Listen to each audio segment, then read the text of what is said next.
Mysterious guest at the gas station. Kevin, working at a local gas station, was accustomed to the quiet routine of the night shift. This time, he was covering for someone else, starting from 10 p.m. to 8 a.m. He sat behind the counter as heavy rain poured outside, with a major storm looming. Most people seemed to be staying indoors. After sitting inside for an hour, Kevin put on a raincoat and went outside to tidy up and prepare for the approaching storm. As Kevin gathered the last few items, he noticed a man not too far from the gas station. The man was pacing along the roadside, soaked to the bone. It was unusual, though it seemed he might just be waiting for a ride. 2 hours later, thunder began rumbling in the distance, followed by strong winds and heavier rain that shook the building. Realizing the intensity, Kevin rushed to lock the doors and moved to the storage room for safety.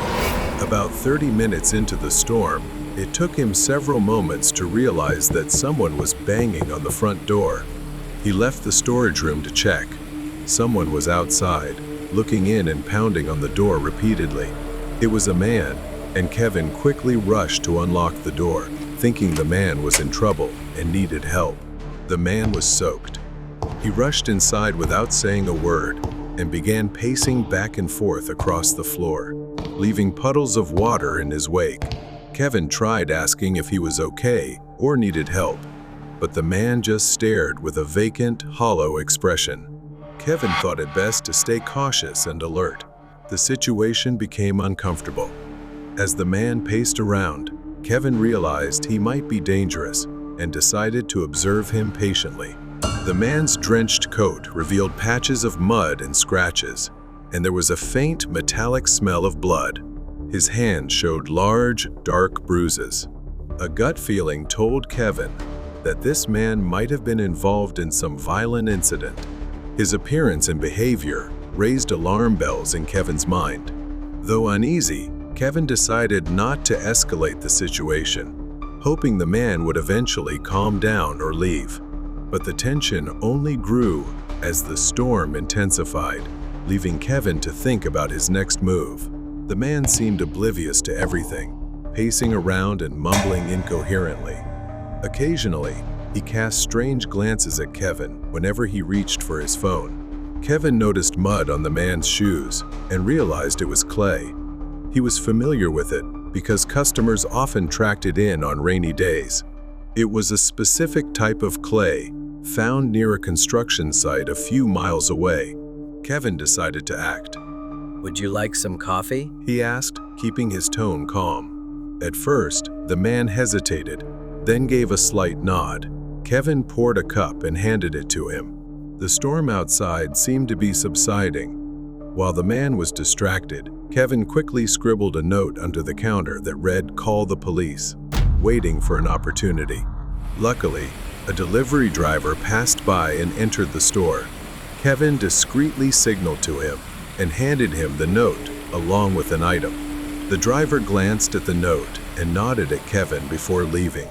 The man's behavior became more erratic. He started mumbling to himself. Kevin sensed that the man was on the verge of losing control. The man grew agitated, complaining about a woman who wouldn't stop screaming and how he had to make her quiet. Kevin pieced it together. The missing woman he'd heard about recently could likely be his victim. Kevin used the storm to create a distraction. When lightning struck and the lights flickered, he toppled a stack of metal shelves, startling the man. Amid the chaos, Kevin grabbed a wrench to defend himself if necessary. The man stumbled, spilling his coffee, and Kevin used the confusion to edge closer to the exit. Moments later, red and blue lights reflected off the rain-splattered windows. The police had arrived, tipped off by the delivery driver. The man tried to flee, but was quickly subdued. Kevin led them to the construction site. He deduced from the man's mud-caked, clay-covered shoes. There, they found the missing woman alive, though bound and hidden in an abandoned shed. Relieved to see her taken to safety, Kevin stood in the rain, trembling. The storm had passed, but its horrors lingered.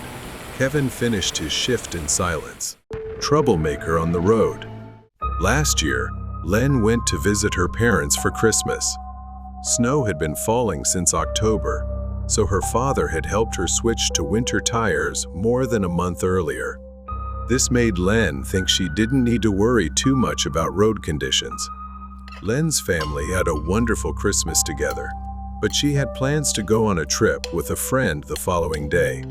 Their flight was scheduled for that afternoon, so she left early in the morning while it was still dark to give herself enough time to prepare for the trip and reach the airport. Unfortunately, Len hadn't paid enough attention to the snowfall the previous night. She realized that winter tires alone might not be enough, but she was determined to get home. On a dark, desolate road about 20 miles out, Len was driving cautiously, and everything seemed fine until she hit a patch of black ice. Len's car spun in one direction and then the other, completely out of control, before coming to an abrupt stop and crashing into a snowbank. Len sighed with relief, knowing she wasn't going fast enough to cause any damage to the car. However, her car was now stuck, with the wheels spinning uselessly in the thick snow. Alone in the dark, she tried to free herself by stepping out and using a flashlight and a small gardening shovel. She had stored in the trunk to dig and place mats under the tires. Her hands went numb from the cold. Suddenly, headlights appeared in the distance, and a large SUV pulled up next to Len. When they stopped next to Len, she noticed they had tire chains, the kind that could get you out of any tricky situation within minutes, especially on harsh snowy days like this. A scruffy, middle-aged man stepped out and offered to help. Len, wanting to get out of the situation, initially tried to decline. But the man insisted, dismissing her efforts as futile. He seemed aggressive and began glaring at her condescendingly, belittling Len for trying to handle things herself, saying she was too small and too weak to deal with anything on her own, and that she wasn't any good to anyone. He opened the trunk of his SUV, pulled out a long chain, looped it around a mounting point under her car's front bumper, and made her hold it while he retrieved something to secure it. As Len held the chain, the man's behavior became increasingly troubling. He kept asserting control over the situation, and his actions grew more erratic. As a foreboding feeling set in, while she began attaching the lock to the chain, Len cautiously noticed the man's hand moving behind his back as if he was hiding something. Len glanced over her shoulder and saw the man swinging something in the air. In an instant, she realized he was about to strike her with a hammer. Len barely dodged the blow and broke free from his grasp. He sneered menacingly, saying, "You know, out here, no one will hear you scream." Len yanked the chain from under the car and whipped it across his face as he tried to strike her again, stunning him just long enough for her to escape. He screamed in pain as Len ran around to the passenger seat, jumped in, and locked the door just moments before he reached the window and started pounding on the glass. Len crawled into the driver's seat, praying she wouldn't get stuck. She could almost hear her father's voice, reminding her not to accelerate too quickly. So, against her panicked instincts, she slowly pressed the gas pedal. He grabbed the hammer he had intended to use to harm her, leisurely approached the car, and smashed Len's window, but she didn't stop. She hesitated, slowly increasing the throttle to avoid spinning the stuck tires. Her car still wasn't moving, and she tried to focus on being cautious rather than taking unnecessary risks. But he didn't hesitate. Losing control and growing angrier with each swing, his blows became stronger, and eventually, the glass shattered. He reached in and grabbed Len's neck. She was on the verge of losing consciousness, but a surge of willpower arose within her. She couldn't let it end like this. She tried again, slowly pressing the gas, and finally, her car started to move.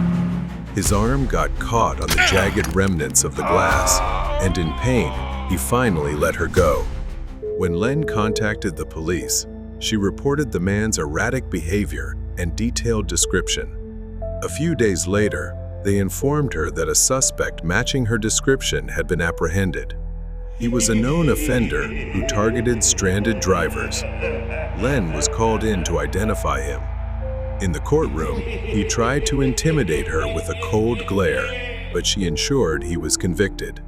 Despite her fear, trusting her instincts and acting decisively not only saved her, but also prevented others from becoming victims of his sinister plans. The mysterious curse of donuts. Moving into a new house is always unsettling.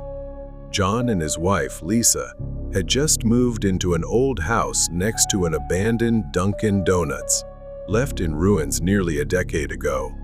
They had no idea the house harbored such a dark history.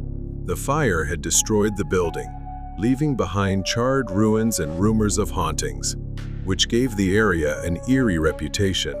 However, they never believed in such tales. At first, they enjoyed their new home and gradually adjusted to the quiet neighborhood. However, things quickly turned strange when a mysterious box of donuts began appearing on their doorstep every morning.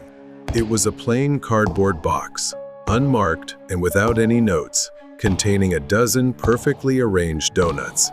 John was suspicious, thinking it was some kind of prank, but Lisa, on the other hand, was delighted. She loved sweets, especially donuts. He brought the box inside, and Lisa eagerly opened it. Look, they're fresh. She exclaimed. He frowned.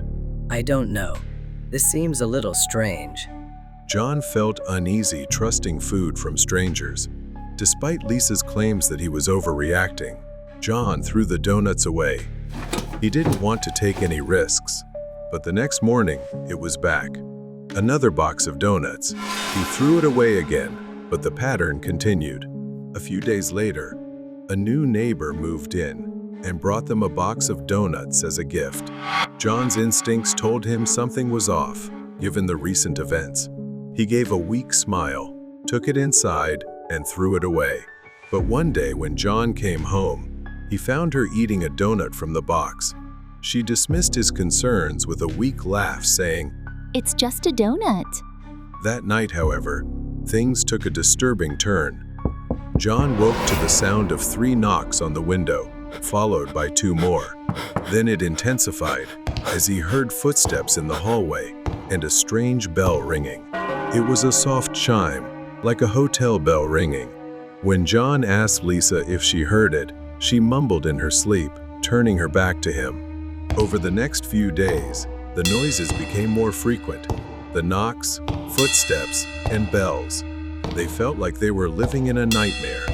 Lisa began acting strangely, growing distant and staring at the wall. One night, John found her standing completely still in the kitchen. Lisa, what are you doing? He asked, but she didn't reply. Suddenly, the same bell rang, and before he could react, she turned to him with a vacant stare and lunged at him with a knife in her hand. John narrowly dodged the knife, staggering backward. He escaped death by a hair's breadth, but Lisa's behavior grew increasingly erratic. Then she charged at him, as though possessed by madness. She began chasing John through the house, as if something was controlling her every move. However, as John reached the front door and flung it open, Lisa suddenly stopped. Her head jerked to one side, her neck twisting unnaturally as she stared at the abandoned Dunkin' Donuts building. Lisa? John called out, desperate. What's happening to you? But she didn't reply. She just began walking toward the ruins, her steps slow and deliberate. John followed her, keeping a safe distance. The neighbors began stepping out of their homes, drawn by the commotion. An elderly man approached John, his face pale and filled with confusion. He warned John that the building had a dark history. It had burned down 10 years ago, killing 6 people inside. He said, rumors claimed the place was cursed, though no one knew the full story. John looked at Lisa, who continued walking toward the burned ruins, oblivious to everything around her. The entrance was nothing but rubble and charred remains. She stepped inside and headed straight for the old counter. Fearful, John followed her, unable to leave her alone. Lisa bent down and picked something up from the debris. It was a tarnished desk bell, identical to the one John had heard in their house. Lisa placed it on an old countertop and began ringing it repeatedly, as if entranced. The sound echoed through the ruined building, sending a chilling wave through him. Not knowing what else to do, he shakily called the police. When the police arrived, Lisa was still standing there, her face void of expression, ringing the bell like a madwoman. They sedated her and took her away. They admitted her to a mental health facility, but she hasn't responded since. 2 years have passed, and Lisa still hasn't opened her eyes. John can't shake the feeling that the donuts somehow caused all of this. He wishes she had never eaten those donuts that Midnight flight. Due to his job, Lucas frequently traveled for business to meet clients. He was sitting alone at the airport, waiting for a late-night flight back to Sydney. The clock showed 1 a.m. The area where he was seated was almost deserted, except for a few scattered passengers.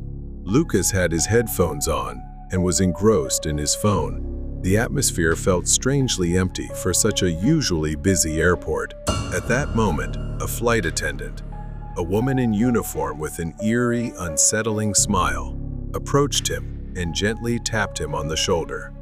Sir, your flight is about to depart. I think you missed the announcement. Lucas glanced around and realized he was the only one left in the waiting area. The elderly couple had already left, and there were no other passengers. His flight was scheduled for 1:30 a.m., but it was already 1:15 a.m. He quickly stood up and thanked her, surprised at how fast time had passed. Lucas got up and began following her. As they walked through the airport, he noticed something odd. She seemed to walk with an uneven gait. Then, he noticed a deep scar on her left leg, and her skin looked unusually pale. She led him onto the plane, and as he stepped inside, he was stunned to see that the entire plane was packed with passengers, none of whom he had noticed or seen in the waiting area. The atmosphere inside the plane was eerily silent, so much so that for a moment he thought no one was breathing. The passengers sat with their heads bowed, not talking, almost motionless. After boarding, she leaned close and whispered in his ear. Please take your seat, sir. If he had been alone, he might have screamed. The cold, chilling breath in her whisper made his ears feel frozen. Lucas went to his seat by the window. As he sat down, he noticed a thin man in formal attire seated next to him, but there was something off about his face. Lucas felt the plane was unusually cold, and soon, a foul stench began to permeate the air around him. Lucas fastened his seatbelt and waited for the plane to take off, but none of the other passengers moved or changed their behavior. They all remained silent and expressionless. He told the man next to him, It's so cold in here. The man didn't reply. He just sat there with his head bowed. Lucas thought maybe he was asleep or didn't want to talk. Then all the lights began flickering. Suddenly, the emergency alarm blared, and the plane started shaking violently. Lightning flashed across the sky outside, and a violent jolt caused luggage to fall from the overhead compartments. He screamed, but the man next to him and everyone else showed no signs of panic. They all sat like statues, seemingly indifferent to what was happening. In a panic, Lucas tried to unbuckle his seatbelt, but it was stuck. Desperate, he shouted for help. Then, he turned to the man next to him, saying, Excuse me, please wake up. This plane is going to crash. Please, we need to do something, or we're all going to die. As Lucas struggled, the man next to him slowly looked up. His face was horrifying, with one side severely burned and scarred. He smiled, a chilling, terrifying grin, and said, They're all dead. The other passengers now revealed grotesque faces. A spine-chilling, sinister laughter erupted from all of them. They began laughing in unison, a shrill, terrifying sound. "Please let me off," he begged. At that moment, his seatbelt came undone, and he ran toward the exit to escape. But the flight attendant suddenly appeared, blocking his path. Her face was now unrecognizable, her body covered in wounds, smeared with blood, and she had a wide, menacing grin. He shoved the flight attendant aside and ran toward the cockpit, hoping to find the pilots. When he opened the door, he was met with a horrifying sight. Both pilots were gone, and everything inside was engulfed in flames. His vision began to blur. His head throbbed, and the faint sound of devilish laughter echoed in his ears. "Sir, are you okay?" The voice startled Lucas awake. It was a security guard at the airport, leaning down to check on him. He slowly sat up, his body trembling, and looked around. He was no longer on the plane. Instead, Lucas was lying next to the charred wreckage of what looked like an old airplane. The air was thick with the smell of burnt metal and something worse. The guard told him that this area was restricted. That plane had been struck by lightning a week ago, and everyone on board, including the flight attendants and pilots, had perished. Shocked, Lucas stammered that he had been on that plane. He looked at the plane, horrified by what he had just experienced. He knew he had narrowly escaped the dark fate that had befallen the passengers of that ill-fated flight. Curse game. The scars on Lily's left side would haunt her forever. Lily had always been an adventurous soul, and her friends Emma and Claire were drawn to mysteries and the unknown. So when they stumbled upon an old, strange board game on eBay, rumored to be cursed and capable of summoning spirits, they couldn't resist. They decided to play it at Lily's house. Lily, Emma, and Claire gathered in the living room. The game, an old board with strange symbols carved into its surface and a small glowing crystal in the center, seemed harmless. Claire, ever the skeptic, laughed as she read the ominous instructions aloud, daring the group to proceed. They all mocked the superstition, thinking it was just a game. Claire even cheerfully touched the crystal and recited the incantation. Lily giggled nervously. This is ridiculous. I can't believe we're doing this. Her fingers grazing the crystal. Emma pulled out her phone and started recording, eager to capture the fun. All right, let's get this over with. Emma said, reading the instructions aloud. She muttered the words with mock seriousness, placing her fingers on the crystal. Lily and Claire followed suit, though a growing unease crept over them. The words sounded strange, almost as if they weren't meant for human tongues. The atmosphere grew heavier as the ritual completed. At first, nothing happened. The lights flickered as they laughed at the absurdity of it all. But then, the lights went out completely, plunging the room into darkness. Lily fumbled to turn on her phone flashlight.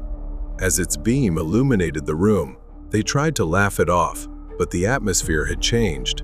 Heavier, almost suffocating. As they gathered their things to leave, the three of them headed to the kitchen.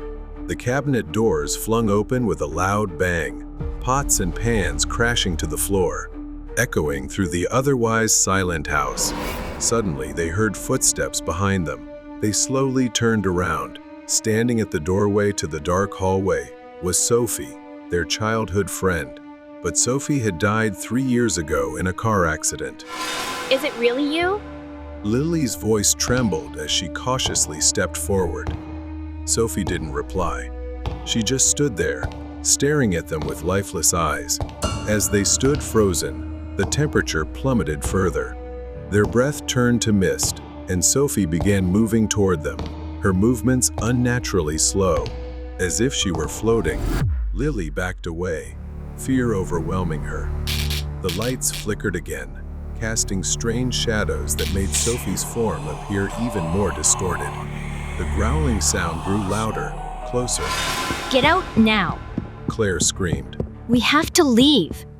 Panic overtook them as they turned and ran toward the back door, but it slammed shut before they could reach it. They turned to see Sophie, now standing in the middle of the living room, smiling. Suddenly, Claire screamed, clutching her arm where deep, bloody scratches had appeared. Her scream pierced the tense silence. Lily grabbed Claire's arm, trying to pull her away from the invisible claws seemingly attacking her. A shrill laughter filled the air, growing more frenzied with each passing second. Darkness enveloped Sophie, and they rushed to the basement, hoping to escape. There was a window there they could climb through. They raced down the stairs as Sophie's ghost followed. The basement door was stuck, but with combined effort, they managed to force it open. Lily fumbled with the window latch, her hands trembling as she tried to pry it open. Then, a force grabbed Lily, slamming her into the wall painfully.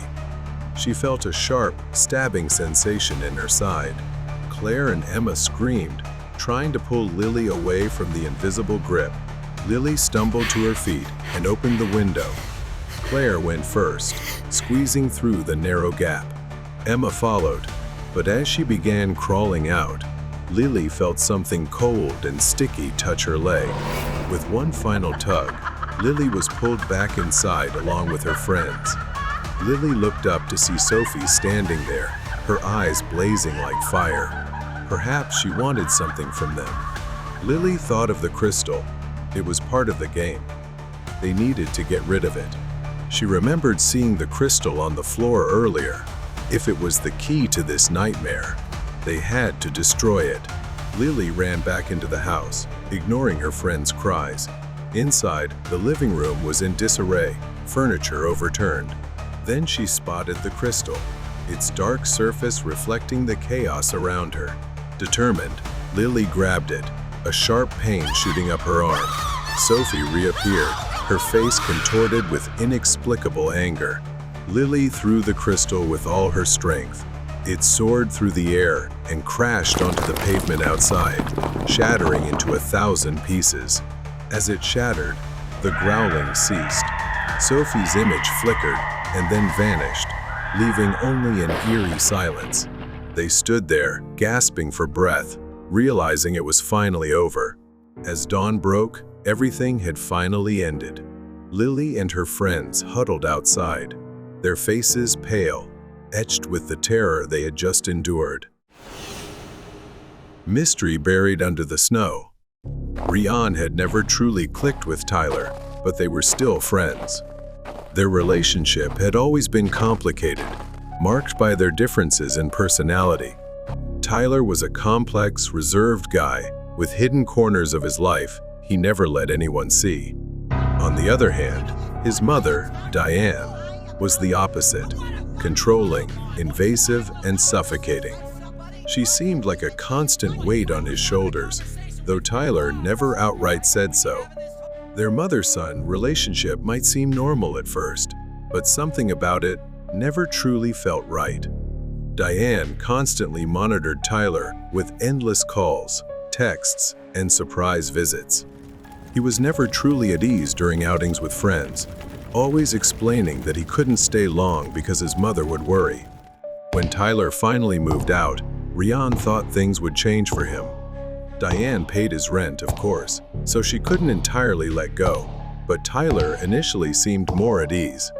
But that didn't last. He started avoiding people, skipping gatherings, and dodging calls. Rian thought Tyler was just adjusting to his new life, but one day, Rian ran into him. Tyler, looking exhausted, waved him over and asked for help fixing a leaking faucet. When Rian entered Tyler's apartment, everything seemed normal at first. However, there was an unsettling heaviness in the air. He noticed the backyard through the kitchen window was unusually dark.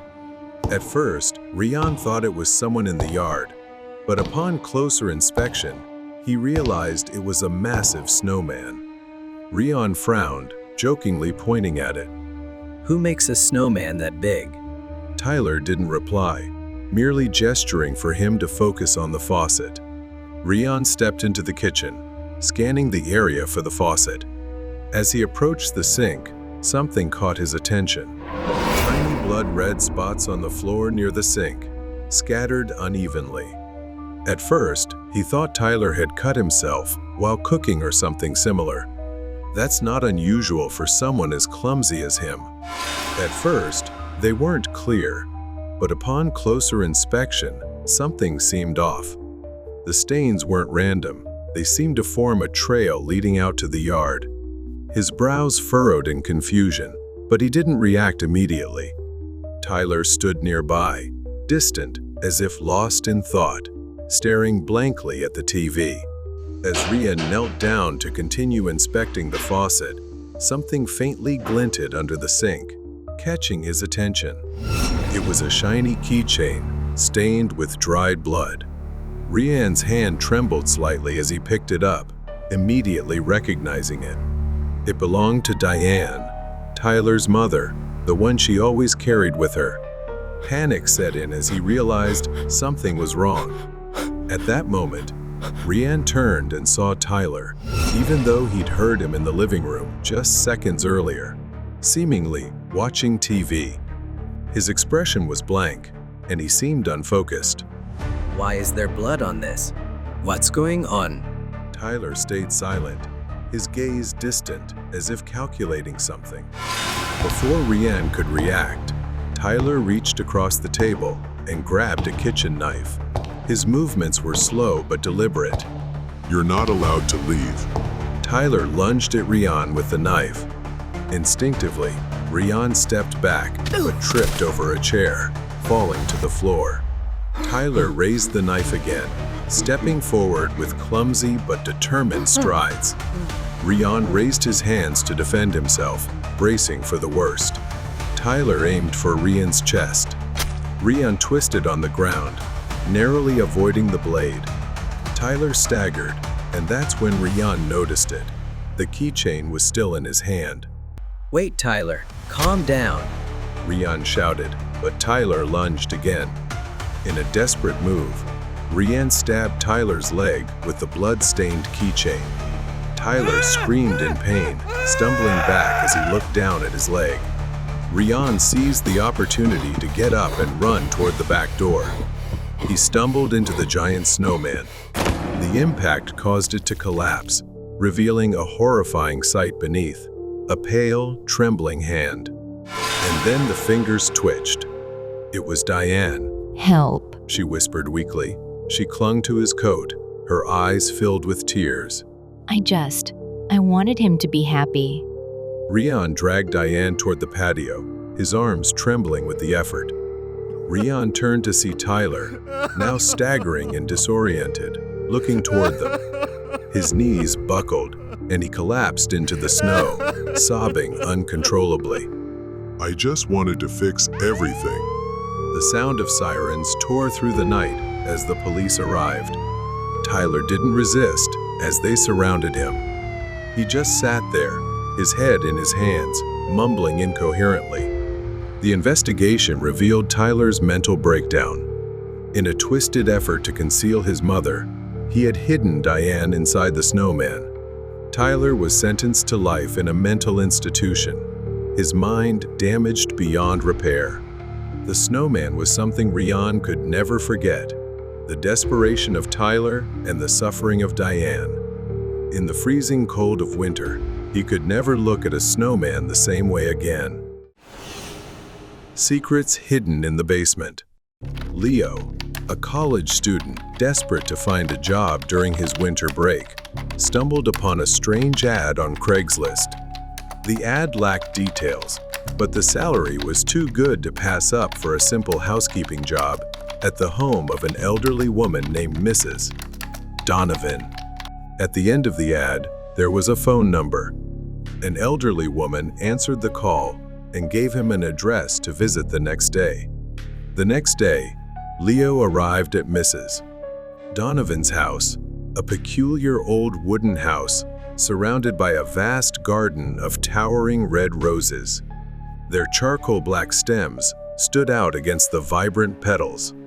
Mrs. Donovan warmly welcomed him, an elderly woman with sharp gray eyes and an air of mystery. She gave him a tour of the large house, filled with books on botany and strange plants. Her library was vast, and there was something about those books that made him feel uneasy. Then she led Leo out to the garden, full of strange plants, especially the roses he had noticed earlier. She began praising the roses as the work of her life and gave him detailed instructions on how to care for the garden. Inside, she offered Leo a cup of coffee and instructed him on some tasks around the house while she was out. She said, "Everything must be cared for as it is when I leave. Just tend to the plants. One rule, don't go into the basement." At first, Leo found her expression a bit odd, though nothing seemed out of the ordinary. Many people have restrictions on certain rooms in their homes. His curiosity was piqued, but soon set aside. After Mrs. Donovan left, he spent the next few hours tending to the plants, ensuring each was watered and cared for properly. Leo took a deep breath and noticed something odd. The scent of the flowers was overpowering, almost metallic. Moreover, the rose petals were much thicker than a typical rose. Just then, a bee buzzed past Leo's head, startling him as he grabbed a rose. The red petals crumbled in his hand, but something was strange. His hand felt slick and sticky. Leo opened his palm. A thick red liquid oozed from the broken petals, staining his hand. It was unlike any flower Leo had ever seen. It looked like blood. Shuddering, Leo rushed back inside to wash his hands. Suddenly, he heard an echoing noise from the basement. It grew louder, like a cry for help. Despite Mrs. Donovan's strict instructions, curiosity and concern drove Leo to the basement door. He descended the stairs, the faint light from his phone illuminating a metal door hidden at the end of the hallway. A faint whimper sent chills down his spine. Something was terribly wrong behind that door. With trembling hands, he pushed the door open, revealing a dimly lit room. Iron cages lined the walls. From one of them, he heard a faint plea for help. Help me. Then he saw her, a young woman curled up in the corner of a cage, her pale face covered in scratches, her body showing signs of severe malnutrition. Leo was shocked and horrified. The woman explained that Mrs. Donovan had kept her imprisoned and fed her body to her monstrous plants. Just as he began planning her rescue, he heard the front door open. Mrs. Donovan had returned unexpectedly. As she entered, dragging a large suitcase behind her, Leo tried to remain calm, pretending everything was normal. She squinted, tilting her head as she studied him. "You look pale. Are you okay?" Mrs. Donovan's smile vanished. Her gaze shifted toward the basement door, then back to Leo. "You went somewhere you shouldn't have, didn't you?" Mrs. Donovan suddenly grabbed a pruning knife from her suitcase and slashed at Leo. He dodged, the blade striking wood and splintering it. Leo shoved a chair forward, knocking her off balance, then sprinted toward the basement, slamming the door behind him and locking it with a rusty latch. Leo reached for his phone but realized it was missing. Panic surged within him. Then he remembered the landline phone in the kitchen. He needed to get there without being caught by Mrs. Donovan. Leo spotted a broom and an old coat in the corner of the basement. Quickly, he propped the broom against the wall, draped the coat over it to mimic a human figure, then grabbed a pipe from the floor and hurled it against the wall to create a loud noise. The distraction worked. As she stormed through the door, it gave Leo just enough time to slip into the kitchen. He dashed to the phone, grabbed the landline, and dialed 911 with trembling hands. She realized and quickly returned. Leo grabbed a pan from the counter and struck her arm, causing the knife to drop to the floor. Help! She's trying to kill me. Leo screamed into the phone, his voice desperate.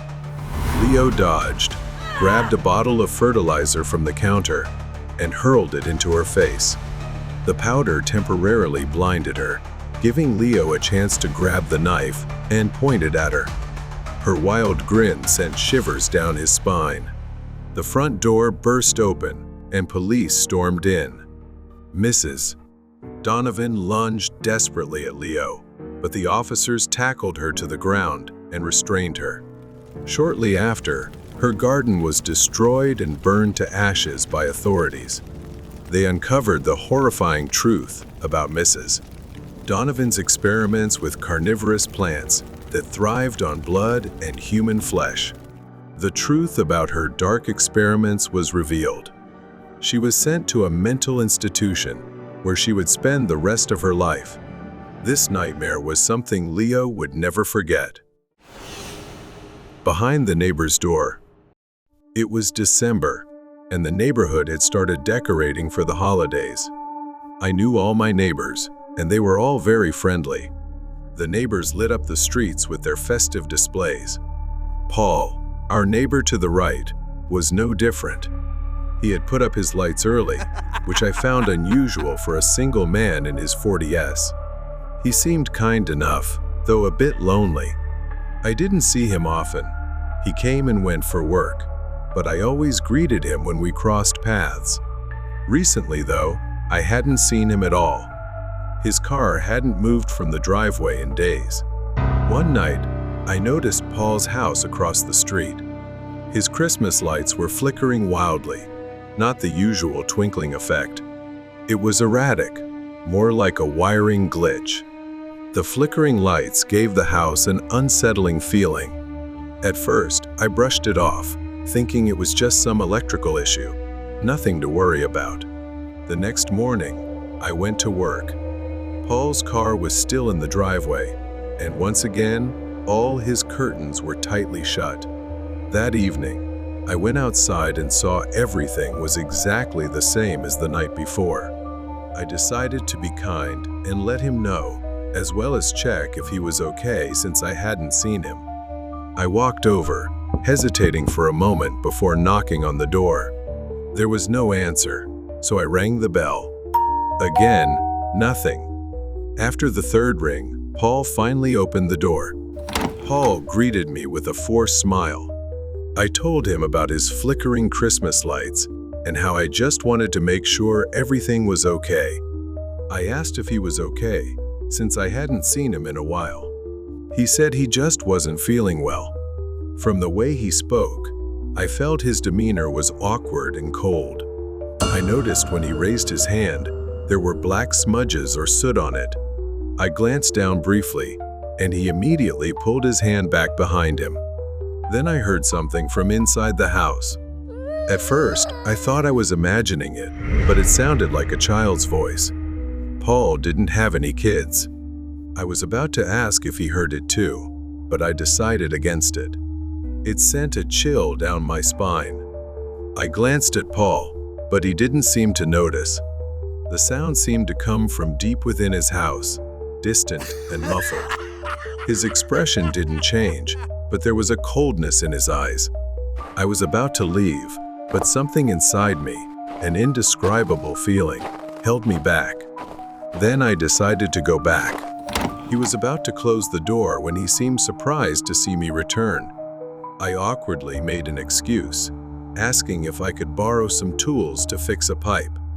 He politely and courteously invited me into the house.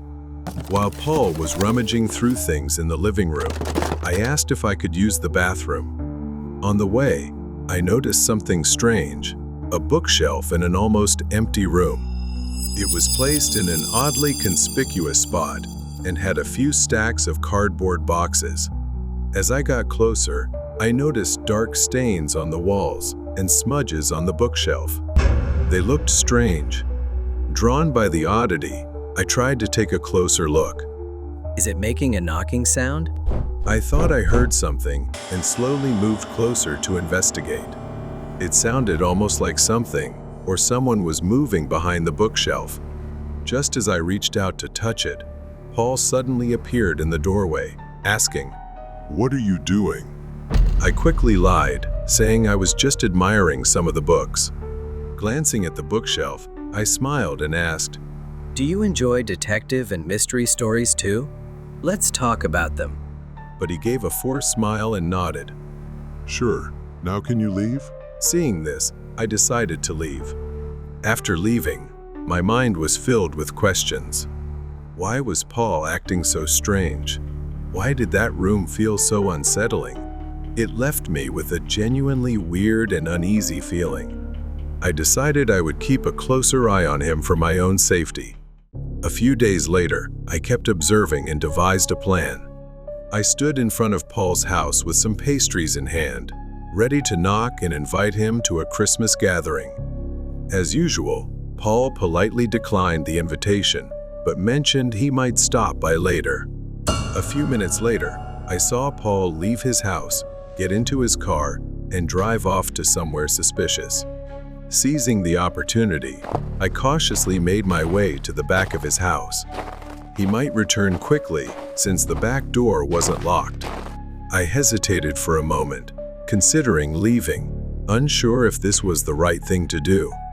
But then my eyes caught something that made me realize I couldn't hesitate any longer. I saw it, the trash can outside Paul's house. Items that didn't belong, rags stained with dark streaks and dried specks that looked like blood, and even children's clothing. I couldn't ignore it anymore. The door creaked open, and I slipped inside. The house was silent, eerily still. I cautiously moved toward the bookshelf I had seen and suspected earlier. As I approached the shelf, I fumbled around and noticed a book sticking out oddly. I grabbed it and pulled it out. As I pulled it, the bookshelf suddenly shifted, revealing a dark space that looked like a hidden room. I stepped inside and was utterly horrified. The room was a chaotic mess, boxes, shattered items, and strange objects scattered everywhere. In the far corner, something moved in the shadows. I took another step forward, feeling the weight of the air pressing down on me. Then, there he was, a little boy, trembling and trapped in the basement, his wide eyes filled with fear. My first instinct was to help the boy. I barely managed to remove the gag from his mouth when footsteps echoed through the house. Paul was back. My worst fear had come true. I quickly crouched down and whispered urgently to the boy, telling him to stay quiet as I guided him to hide. I hurriedly ran to find a different hiding spot, but Paul already suspected someone was in the house and began searching. He discovered me when I carelessly let part of my shirt show. He stomped on my shirt and said, You shouldn't have come here. Before I could react, Paul grabbed a nearby baseball bat and began swinging it forcefully at me. I barely dodged the first blow. Objects shattered around me. I rushed toward the kitchen, hoping to distract him and keep him away from the boy. My hand grabbed a pepper shaker, and I threw it into Paul's face to obscure his vision. But it didn't faze him at all. Taking advantage of his momentary blindness, I grabbed a frying pan and struck him on the head, forcing him to stagger back. The blows he landed on me left painful bruises, and his strength was greater than I had anticipated. I kept running to distract him, but I realized too late that he had gone down to the basement to find the boy. I called the police and ran down, throwing objects to distract him. I shouted at him to surrender, warning him that he would spend the rest of his life in prison. Paul pretended to surrender or negotiate, but he immediately launched a surprise attack when I let my guard down. Once again, I found myself at a disadvantage. He grabbed my neck and began choking me as I desperately reached for a glass bottle nearby, but I couldn't grasp it. I was nearly losing consciousness from the strangulation when, unexpectedly, the boy screamed, distracting Paul and giving me an opening. I seized the moment, grabbed the bottle, and struck him on the head. With a painful groan, Paul staggered back and finally released his grip on my neck. I quickly got up, pulled the boy up the basement stairs, and locked every door behind me. The police arrived within minutes, surrounding Paul's house. Paul was arrested, but what they uncovered left me horrified. The boy had been abducted from a completely different town and had been held in the basement for over 4 days. As for the flickering Christmas lights, the boy was a genius who had somehow figured out how to manipulate them from the basement as a cry for help to attract someone's attention outside. The nightmare was finally over. I was relieved that the boy was reunited with his family. I hoped he would go on to live a normal life and overcome this ordeal. The truck driver's nightmare chase. I'm Alan, and I want to tell you about my job. The only job I've ever had, and definitely one of the most dangerous. I'm a truck driver, often driving for hours, almost always sleep-deprived and in a rush, and worse, in the dark. Aside from the fear of crashing or falling asleep at the wheel, people always ask me if I have any stories to tell. That night, I was driving with my companion, Randy. Randy had recently gone through a divorce and didn't have kids, so he didn't have much going on. He'd had a few drinks that day and was a bit tipsy. As I looked out the window, I saw a lot of police cars speeding past me. They seemed in a hurry, as if searching for someone. I didn't think much of it and kept driving. After a while, I decided to stop so Randy could use the bathroom and we could take a break. I waited, but after a few minutes, my unease grew as Randy didn't return. Worried, I grabbed a flashlight and headed into the woods. "Hey buddy, you out there?" Randy didn't answer. I didn't think he could be drunk enough to pass out, so I kept following the trail into the woods. I moved through the bushes, calling Randy's name. Suddenly, I heard a voice, a strange tapping sound coming from behind a large tree. Cautiously, I moved closer, thinking Randy might be playing a prank. I approached and saw a girl leaning against a tree, covered in blood and trembling in fear. I rushed to help her, but then I saw a knife in her hand and stepped back. "Hey, what happened to you? Are you hurt? Do you need help?" The girl stood up without answering. Instead, she began moving toward me, her eyes wide with something I couldn't identify. I raised my hands, trying to stay calm, but she didn't stop. I noticed her legs were covered in blood, but there was something off about her posture. Amidst the chaos, I heard a noise and turned around. What shocked me more was my friend Randy. He was in danger. Randy was sitting under a tree not far away, pale and injured, with blood streaming from his side. He was alive but weak. "I'll save you," I said, trying to keep my voice calm despite my panic. But before I could act, she lunged at Randy with a ravenous look in her eyes. Without thinking, I screamed to draw her attention, luring her away from Randy. She turned to look at me, grinning eerily. It's hunting time. I sprinted through the trees, dodging sharp branches like claws. She chased close behind, her pounding footsteps echoing in my ears, making my heart feel like it would burst.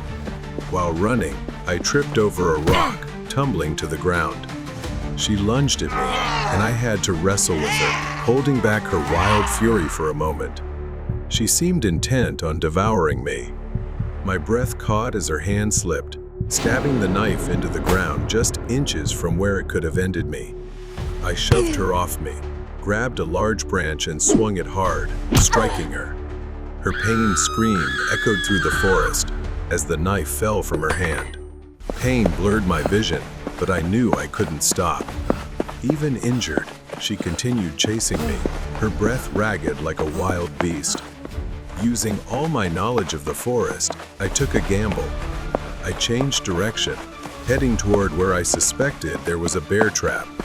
She was still close behind me. Nearing the trap, I slowed down deliberately before suddenly leaping aside. She charged forward, unaware of the trap. Snap! The steel jaws slammed shut with a deafening clang. The woman screamed in agony as her leg was caught in the trap. Without hesitation, I ran back to Randy. He was visibly weaker, but still alive. I quickly used a handkerchief to stop the bleeding from his wound. I helped him into the truck. Every step felt like a battle, but I didn't stop. Finally, I got him into the vehicle and drove away as fast as I could. On the way, I came across a patrolling police car. They quickly arrived and arrested the woman. They said she was an outcast living in the forest, hunting and attacking anyone who wandered into the area. Even her clothing had belonged to previous victims. In her hideout, the police found evidence that she had resorted to cannibalism and many other horrifying items. Randy survived, but the wounds, both physical and emotional, would never fully heal. I couldn't forget that night either, but I told myself that I had done everything to save my friend. And when facing darkness, you must fight to survive. The mysterious harmony from the ancient piano. Nee, a young woman in her early 20s, stepped into a small, dimly lit antique shop in a quiet neighborhood. The shop was cluttered with antiques, old books, worn furniture, dusty frames, and a few musical instruments scattered around. The air reeked of aged wood and forgotten memories. Nee walked past the counter where the shopkeeper stood. He stared at her with wide, unblinking eyes, as if he had been waiting. His face was gaunt, his skin pale. He smiled, but it wasn't a friendly smile. It was strange. You found the piano. It's calling you. It will begin soon. The word sent a chill down her spine, since she hadn't mentioned the piano. The atmosphere grew odd. She decided to look around briefly and leave quickly. Then, Nee's gaze landed on a piano, old and tucked away in the corner of the shop. Despite its age, its darkened wood seemed to exude a mysterious allure. She brushed her fingers lightly over the keys. The instrument's delicate beauty starkly contrasted its eerie presence, making it irresistible. She approached the counter to face the man again. This time, she noticed his hands were marked with faint, dark scars, as if burned or clawed repeatedly, the lines deep and jagged. She decided to take the piano and leave. The door chimed behind her, and she turned to see the shopkeeper standing at the window, staring at her unblinkingly as she walked away. From the moment she placed it in her room, strange things began to happen. Nee began to play the piano softly, trying to familiarize herself with its peculiar presence. The keys, though old, worked, but felt strange beneath her fingers. Suddenly, Nee stopped playing. The music lingered in the air for a moment before dissolving into faint whispers. She stood, heart racing, unsure of what had just happened. One night, after a restless sleep, she returned to the piano. Nye found a yellowed sheet of music tucked among the piano strings. Curious yet uneasy, she played it, only to discover the notes resonated in an inexplicable way. It felt as though the notes were alive, playing themselves before her fingers touched the keys. Unintentionally, Nee had begun to unlock the tragic history of the piano's previous owner. She continued to play, unable to understand why she couldn't stop. She heard a faint voice whispering in her ear, speaking an ancient language. The words seemed to echo in her mind, filling her thoughts. She stood up abruptly, thinking she was probably too tired, and decided to head to her room and sleep. Nee drifted into slumber after a tense day. She was no longer in her room, but found herself in a grand concert hall. The room was empty, except for a grand piano at its center, and dim light from antique chandeliers that looked decades old. As Nee approached the piano, she saw a tall, gaunt man seated at the keys. He wore an old black suit, but his sunken eyes and pale skin made him look like a wax statue. Nee called out, Who's there? The man slowly turned around. His gaze pierced through Nee, and his voice echoed like a distant whisper. I've waited a long time. Nee tried to step back, but it felt like her feet were pinned to the floor. The man glided closer, not moving his legs, as if floating on air. Then the man pointed toward an old table nearby. On it lay a dusty sheet of music titled Sonata of Eternity. There's not much time left. Only this melody can save us, or drown us both. Before Nee could respond, the space around her twisted into a black vortex, engulfing her. She woke up with a start, drenched in sweat, clutching a corner of her blanket. Everything around her was silent. The dream not only left a haunting impression, but also led Nee to crucial details in reality. Perhaps she had unwittingly opened a door, allowing the spirits and tragic memories of the composer to resurface. She could still recall the image of the man struggling amidst the shadows, his eyes filled with despair, as if begging her to uncover the truth. She stopped playing the piano. For days, she couldn't bring herself to touch the instrument. Night after night, Nee heard whispers growing louder and more persistent, making everything feel increasingly unbearable. Help me. Free me from the curse. These words seemed to come from the trapped soul of the composer, still bound to the piano through his music. Waking in despair, Nee approached the piano, slowly sitting down. She noticed a small, faint mirror appearing behind the instrument. Nee cautiously wiped the dust from the mirror. Beneath the grime, the figure of a man slowly emerged. The gaunt man, his deep, dark eyes locked onto hers. He said nothing, but his gaze was intense, almost pleading, as if trying to convey something. After staring into the mirror, Nee saw words gradually appear on the glass. The crooked writing seemed as though someone was etching it from the other side. You have only one chance. Then his bony, emaciated hand reached out from the mirror, grasping toward her, begging for salvation. Understand the final rhythm before you play. Please, help me. Save me. A weight pressed against her chest before everything returned to normal. Nee realized she had to complete the sonata. The only way to break the curse was to finish the music she had started. She was plunged into despair and fear as she realized the price of freeing him. If she didn't play the final sonata, the curse would claim her as well. As Nee studied the sheet music, every note seemed distorted, warning her. It revealed the words, when the piano begins to play, you must finish the music before the light in the mirror fades. If not, the door will close forever. Nee swallowed hard, feeling the weight pressing down on her shoulders. Time was running out. It could happen at any moment. In her darkest hour, Nee sat before the piano, determined to break the curse. The clock struck midnight. The room was ice cold, and the music filled the air like an oppressive weight. Nee's fingers trembled as she began to play the sonata, the final piece in the composer's symphony of sorrow. But as she neared the final notes, Nee realized the sheet music was incomplete. A note had been erased, forcing her to rely on her intuition to finish the piece. She couldn't stop now. Then the mirror behind the piano shattered. Startled, she paused for half a second but couldn't stop. The gaunt figure of the man seemed to crack with the mirror, his eyes filled with despair. Save me.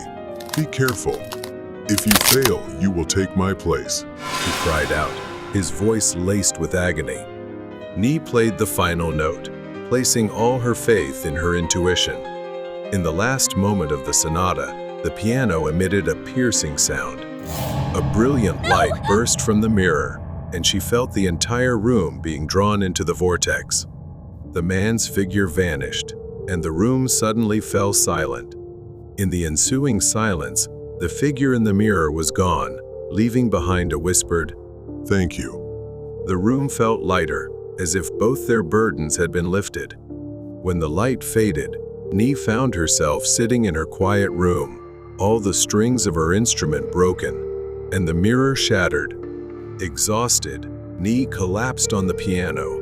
Perhaps everything was truly over, and fortunately, she had completed it. But deep down, Nee didn't know if she would ever truly escape the haunting melodies that had once drowned her. The echo of the forgotten sonata. Silver Hollow was known for its quiet streets, friendly faces, and a sense of safety. But the highway just outside its borders told a different story.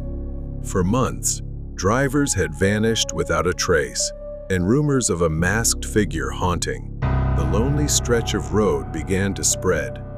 Locals whispered about this mysterious stalker, but no one had seen him close enough to describe. Nick Hollis, an investigator, was assigned to go undercover as a long-haul truck driver to uncover the truth behind these mysterious disappearances. Nick was skeptical. A wholesome-looking town like Silver Hollow didn't seem like the hiding place of a serial killer. He didn't know if the road and the small town were connected, but highways didn't lie, and the rising number of disappearances demanded answers. Although he lived in the town, he had never noticed anything strange about it. Most people were genuinely kind. His cover was simple: a new truck driver passing through the area, taking odd routes to make a living. He disguised himself and rented a small apartment on the edge of town. During the day, Nick observed the locals, casually chatting at diners or gas stations. Everyone was polite, almost overly friendly, as if trying to erase any doubt.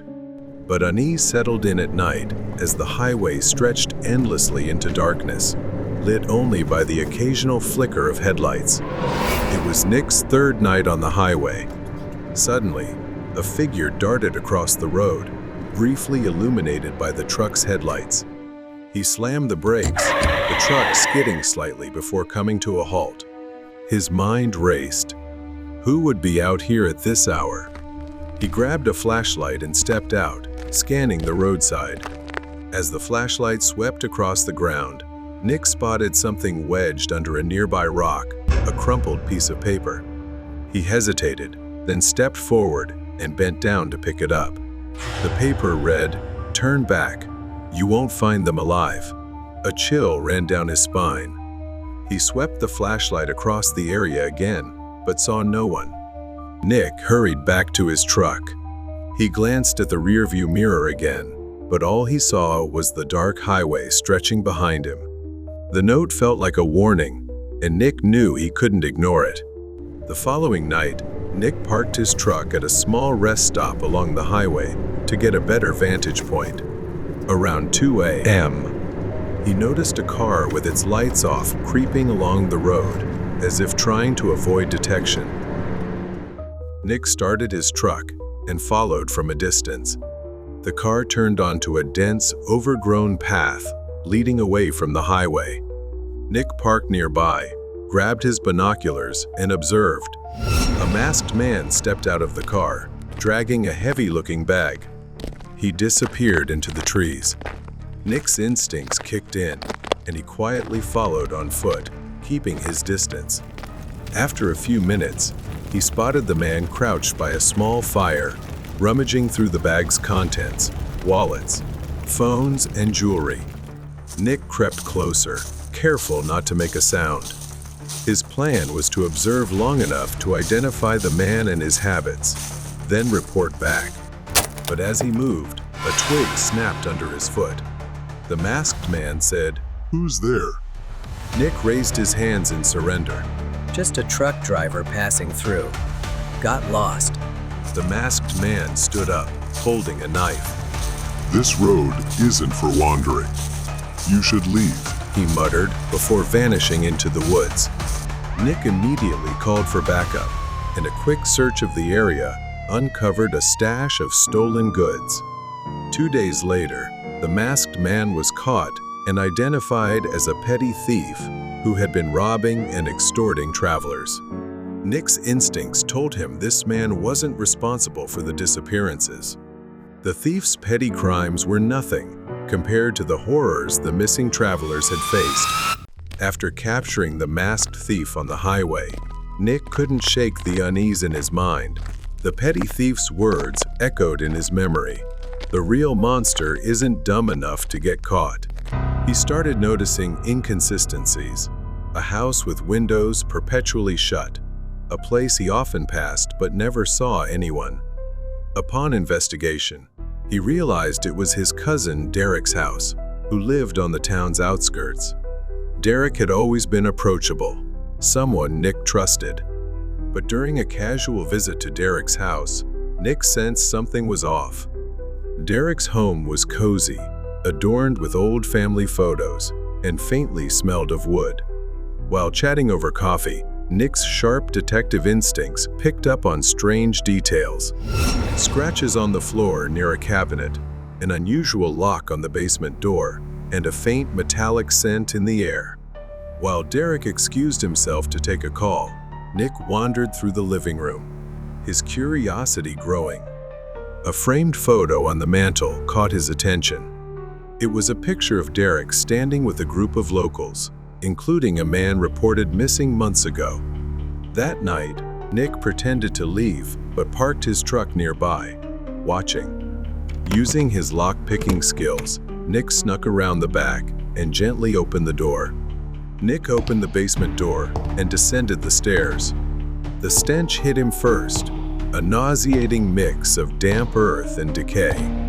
The dim light from a single bulb revealed a chilling scene. Rows of Polaroids were pinned to the walls, some showing missing persons from case files, all in varying states of fear and distress. A bloodied tarp covered something large on the floor. Nearby were necklaces, wallets, and torn jackets scattered carelessly. The basement resembled something out of a nightmare. Rows of industrial freezers lined the walls, each labeled with dates and names. A workbench was filled with surgical tools, knives meticulously arranged. As Nick turned to leave, he heard footsteps above. Derek's voice rang out, calm but chilling. You weren't supposed to see this, Nick. Derek appeared at the top of the stairs, holding a shotgun, his face devoid of its usual warmth. He revealed his twisted reasoning, claiming he was protecting the town by ensuring no locals came to harm.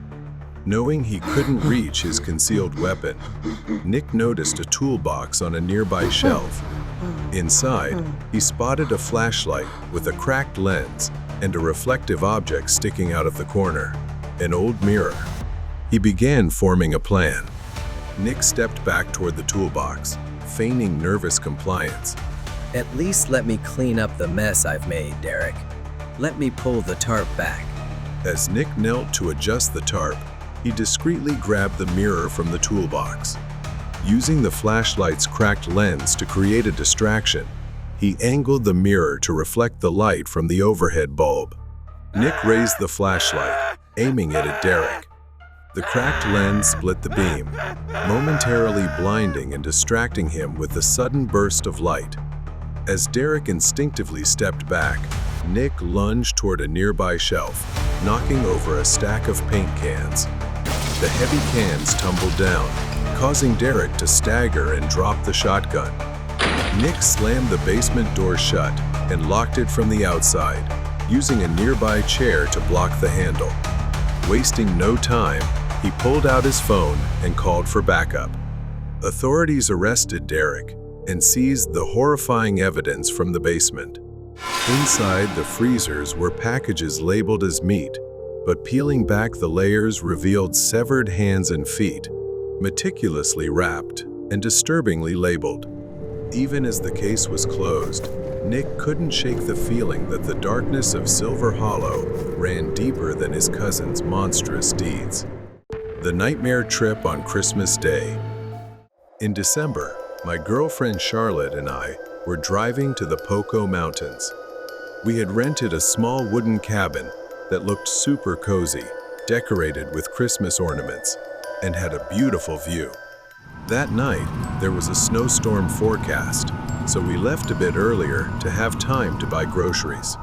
After that, we headed straight to the cabin. The house was surrounded by forest, and we had to make several trips from the car to bring everything inside. I did the usual things, like checking the fridge, turning on the TV to see if there was cable or Netflix, and looking out all the windows to make sure everything was fine. Then there was a basement for recreation. I went down to check it out. It was quite large compared to the size of the house. It felt detached from the cabin, dark, and rather chilly. Then there was a knock on the front door. I hurried upstairs to answer it. I was surprised and confused to see a guy who looked like he was in his late 40s. He wore gray sweatpants and a tattered tan jacket. He smiled at me and asked, How's everyone doing? I started asking if he was the owner. He introduced himself as Tom and said he ran the place with his brother. Tom said he lived just up the road if my girlfriend and I needed anything. At that moment, I found it a bit odd that he knew I was with my girlfriend. He left quickly. We continued watching a Christmas movie and enjoying the quiet, but an uneasy feeling started to creep in. When I went to shower, I was startled as the water suddenly turned ice cold. I quickly got out and texted Mike, the cabin owner, asking if there was an issue with the water heater. Mike replied a while later, saying he'd send someone to check it the next day. Around midnight, we woke up to loud banging on the front door. Charlotte shook me awake, terrified. I said I'd check to see who it was, but she was terrified, begging me to stay in the room and keep quiet. The knocking continued, growing louder and more persistent, before suddenly stopping. We sat upright in silence for a few minutes, whispering to each other. I went to lock the bedroom door to feel safer. After a while of staying alert, we eventually fell asleep. The next morning, there was a lot of snow outside, and it was a cloudy, gloomy day. I stepped out to clear the snow off my car. While doing so, I noticed fresh footprints in the snow. They circled around the house. I heard footsteps approaching, and I saw Tom suddenly appear. He said, Is everything okay? I started telling him about what we had experienced the previous day. He even laughed at me, saying I was being paranoid, and assured me he would help check the water heater, which we had complained about earlier. Tom offered to check the water heater.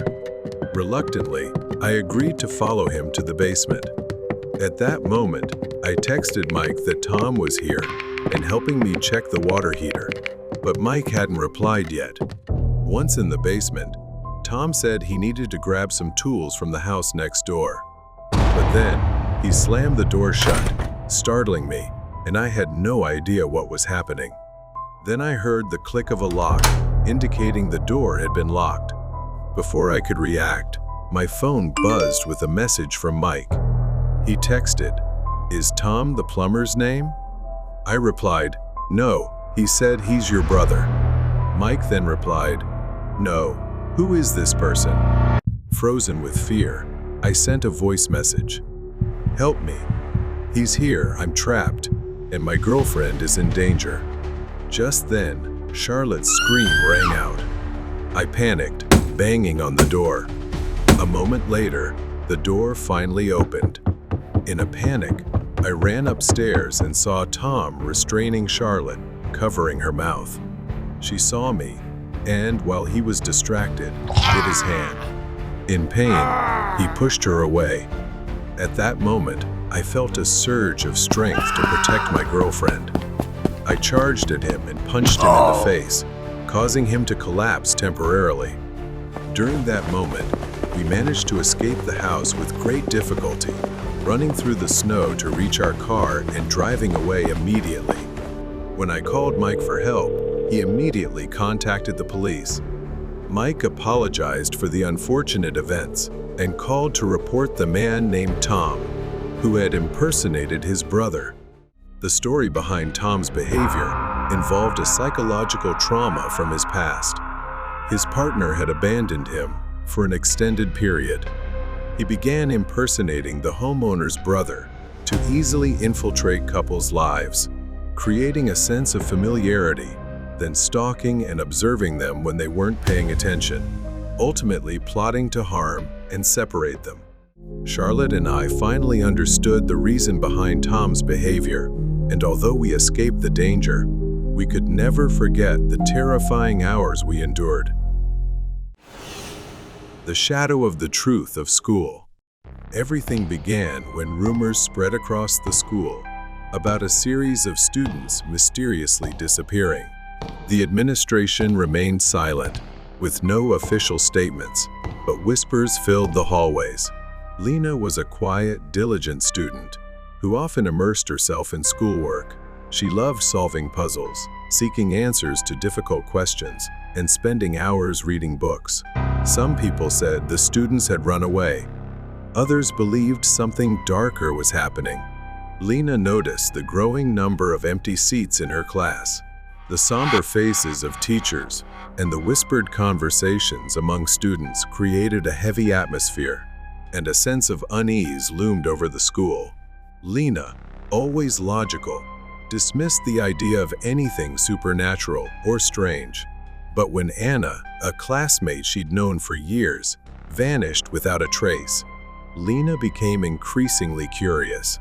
Anna was supposed to meet Lena at the library, but she never showed up. The next day, Lena discovered Anna had joined the list of missing students with no explanation. She started piecing together the timeline of the disappearances, observing the dates and times when students went missing. It was always the same. They disappeared after a specific time, during the late hours of night school, after extracurricular activities had ended. Lena's curiosity led her to the school library, where she found old newspapers describing similar cases from years ago. She discovered an old yearbook featuring photos of students who had been part of a club years ago. Strangely, many of those photos were now listed as missing in old newspaper articles. One evening, as she stayed late studying, she heard faint noises from the hallway. Curious, she peeked outside and saw a woman with long blonde hair running past. Strangely, she didn't recognize the woman, and the timing seemed odd for someone to be running around the school building. Curious and uneasy, Lena decided to follow her. She trailed the blonde woman through the dark hallways of the school, staying out of sight. The woman's behavior was erratic. She seemed scared and confused, as if fleeing from something. The woman ran toward a man. He was tall and well-dressed, but something about her demeanor compelled Lena to follow. It was unusual, almost fearful. Lena decided to follow the man. She watched them leave the building, heading toward a secluded area near the school. The two entered an abandoned building, and for a moment, Lena hesitated. She followed them into the eerie darkness of the building, but just as she was about to step inside, she heard the woman's scream echoing through the night. Lena froze in place. It was too late to turn back. She cautiously stepped into the dark hallway of the building, the cries from afar growing louder. She moved toward a faint light at the end of the hallway, emanating from a slightly ajar room. As Lena approached, she could see photos on the walls, featuring blonde-haired girls. The names of the girls were written beneath their photos, but one name made her freeze in her tracks: Anna. She was stunned to see her own photo, following that of the girl she had just seen. Lena scanned the room and saw two blonde-haired girls, and to her horror, one of them was Anna. Both girls were emaciated, their hair crudely chopped. And then, he began to approach. Lena quickly backed away as she heard the man's voice. Anna's voice echoed in the room. Jack, please forgive me. She pleaded, her voice trembling with fear. Lena suddenly realized that this Jack was far from ordinary, and he was not someone she should confront. She needed to stay calm and avoid drawing attention. She decided to quietly leave. She left the abandoned building, found a safe spot, and quietly called the police. In the end, the truth came to light, and Jack was arrested. Investigations revealed that Jack had a troubled past. He was once a boy who was rejected by a blonde girl he loved. Jack was an unassuming, chubby boy with an unremarkable appearance. He confessed his love to a blonde girl, but she mocked him as fat in front of everyone and rejected his feelings. After years of bullying and humiliation, especially that public rejection, his anger grew. His hatred festered, and now, whenever he saw blonde-haired girls, he loathed them, regardless of who they were. He imprisoned them, cut their hair, and starved them into frailty. Lena felt fortunate to have uncovered the truth early and lucky that she was not the next victim, along with those who came after. Nightmare with the delivery person. I am one of those people who hates ordering food over the phone. My kids always criticize me and call me old-fashioned because rain, thunder, or snow, whenever we order food, I always drive straight to the restaurant. What they don't know is that this isn't just a whim. It's a story that's not exactly a pleasant one. I was 12 years old, and it was one of the first times I was allowed to stay home alone. My parents had gone to a friend's party a few blocks away and decided I was old enough to take care of myself. I was thrilled because I could stay home alone and sleep whenever I wanted. That night, I was allowed to order a pizza by myself. At first, my parents waited for the delivery guy, but he was taking too long, so they had to leave. Seeing how excited I was, they left me some money and headed out. As soon as they left, I turned on the TV and cranked up the volume. I knew it would be a long night, so I took the dog out to the backyard. After my parents left, he finally arrived, very late. I heard the sound of a motorcycle stopping outside my house. I stood up and walked toward the door. Maybe the pizza guy had finally arrived. I opened the door and saw a tall, skinny man with a scruffy, bushy beard holding a pizza box. He looked at me with a strange, almost unsettling expression. At that moment, I was hungry and feeling a little uneasy, so I said, You're late. The man stared at me and said, Hey kid, what's your problem? I started to feel weird about his behavior. He seemed almost angry, and his body language became more aggressive. At that moment, I got scared and just wanted to avoid anything bad happening. I quickly handed him the money and grabbed the pizza box from his hands. I apologized and quickly closed the door. I was so scared I nearly slammed it shut. But it didn't stop there. Things got worse. He didn't leave but stood there, almost shouting through the front door. Hey kid, what are you doing? I haven't even counted the money. All the money is there. I cried and apologized. At that point, I just begged him to leave and take all the money. There was silence for a moment, but then the man started yelling again, demanding a tip. He lost control, banging on the door with his fists and kicking it when I didn't respond. After a few seconds, just as suddenly as it started, he seemed to get bored and left. My first instinct was to slowly creep toward the door and peek out the nearby window to check if he was really gone. But as I did so, his face suddenly appeared right in front of me, twisted into a crooked smile, and in his hand, he was holding something.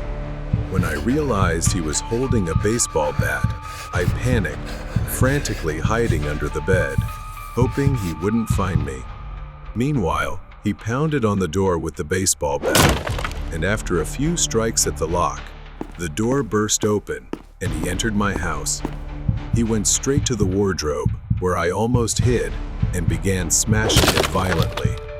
If I had hidden there, my entire body would have been destroyed.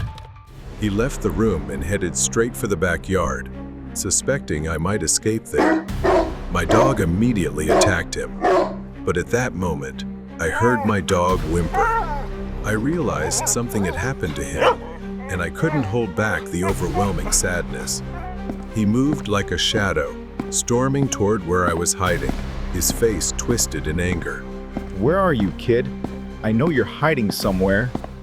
He yanked the mattress away and began smashing the bed with the bat, as if trying to break the wood and leave me trapped beneath the wreckage. The wood of the bed began to splinter, and the shards dug into my skin. All I could do was scream for help.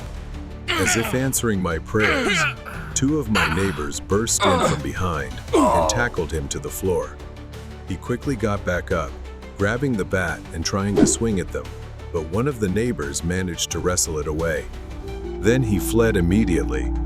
Suddenly, everything went white and I passed out. When I woke up, I found myself in the hospital. My parents were crying in front of me, saying I was lucky to have only minor injuries. I accidentally overheard my parents talking about the man. He had been a convict with a history of violence, and that night, he had fought with a couple and argued with his boss. In the years that followed, I never ordered delivery again after what happened.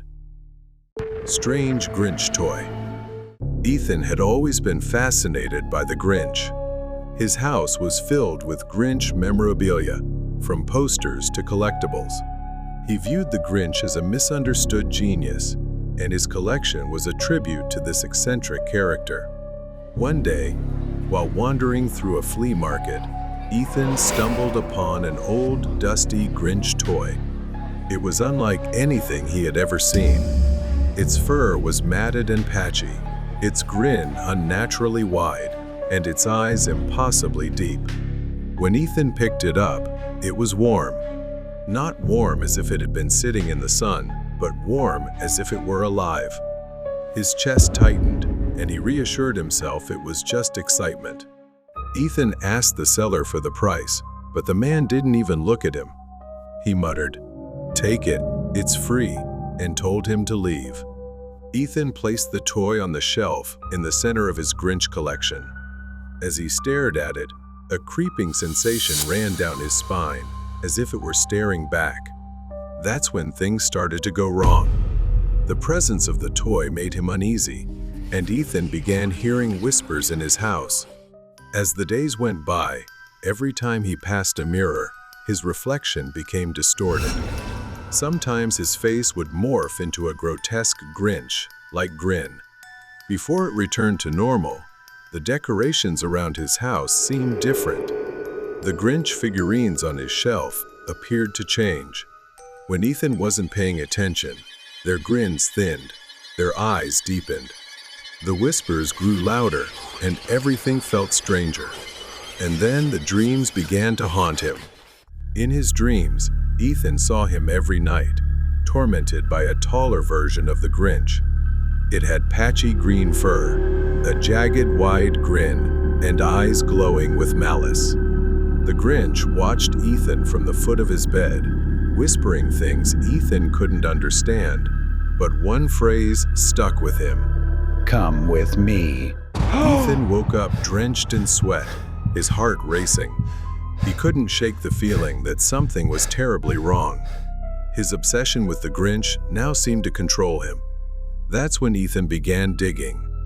He needed answers and spent days researching, scouring obscure forums and books dedicated to Christmas folklore. Then Ethan stumbled upon an old legend, a cursed Grinch toy mentioned in a book. According to folklore, the toy was not just a collectible but a trap. It fed on its owner's obsession, gradually transforming them into the very thing they admired most. Something inside Ethan didn't want to believe it, but he tried to get rid of the toy and threw it in the trash. That night, Ethan saw images of the Grinch everywhere, even hearing its voice in his head. The whispers were no longer vague but became clearer. Let me in. Or, You are part of me now. but the next morning, it was back on the shelf. Ethan tried burning it, but the toy reappeared, its grin even wider. Each failed attempt to destroy it only deepened his fear and obsession. Ethan lost his mind on Christmas Eve. That was the last time he truly saw himself. This time, however, it wasn't Ethan in the mirror, it was the Grinch. Then it morphed back into his face, but it was stitched at the edges. His body trembled as he began to feel something changing inside him. Ethan screamed and punched the mirror. That was when he realized he was no longer just seeing the Grinch. He was becoming the Grinch, In a moment of madness, Ethan stood in the bathroom, staring into the mirror with a knife in his hand, blood dripping from his cheek. Now, Ethan's face bled from the wound as he carved the grin deeper. His obsession had pushed him beyond the limits of sanity.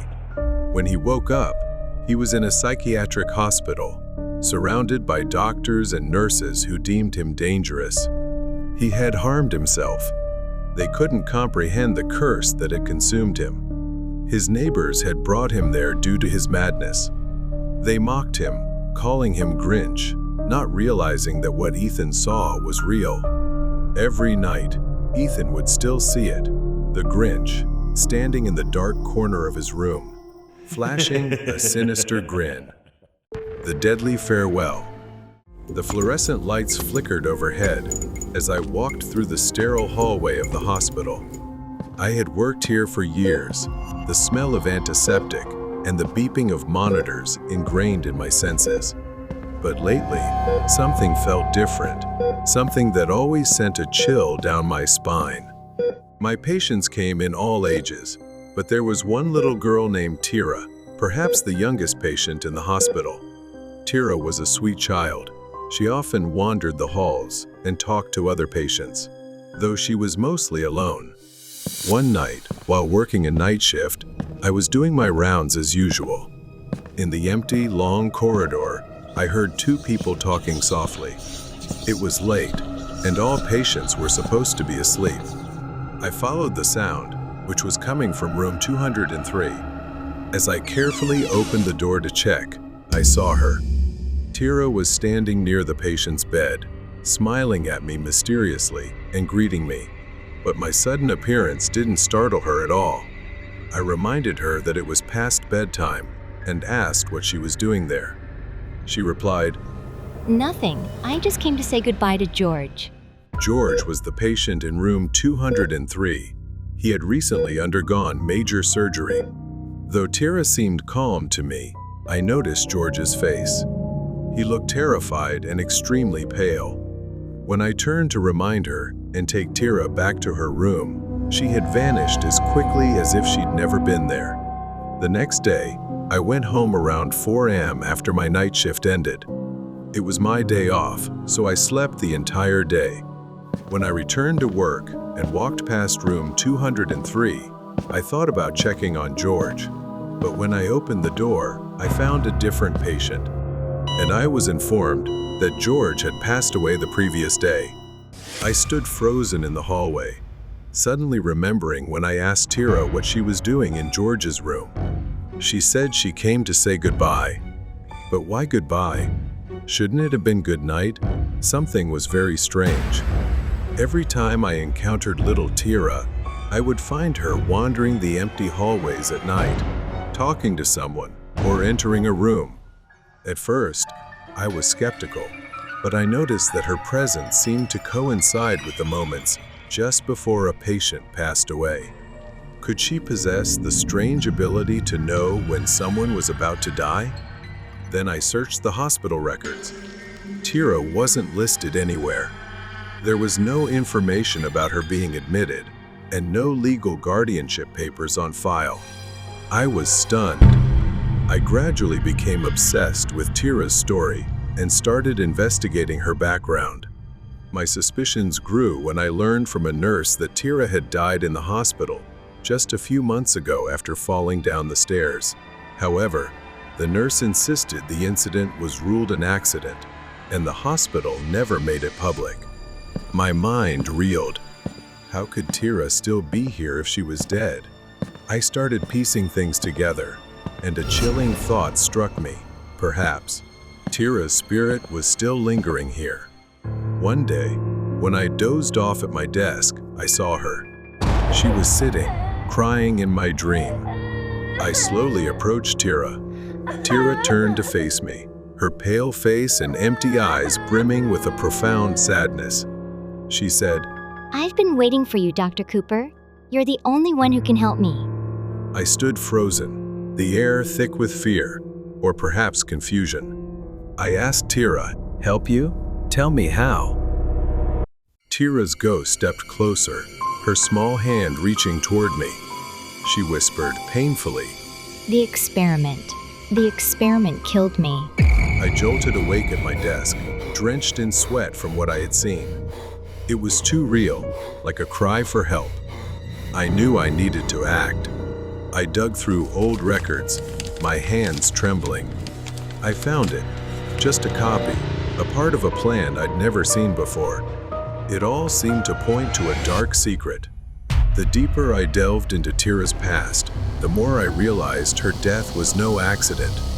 In reality, it was the result of an illegal medical experiment involving an unapproved drug to test the limits of human pain endurance and survival. Tira was selected as a test subject due to the influence of her adoptive father, a man working at the hospital as part of an underground network of unethical experiments. The drug used on Tira was untested and had horrifying side effects. Tira's death was the culmination of a cover-up to protect the hospital's reputation. One night, while working the night shift at the hospital, I heard strange noises, like a child crying, coming from the abandoned wing of the hospital. The sounds led me down a hallway that hadn't been used in years. My heart pounded as I pushed open a door, revealing a forgotten room.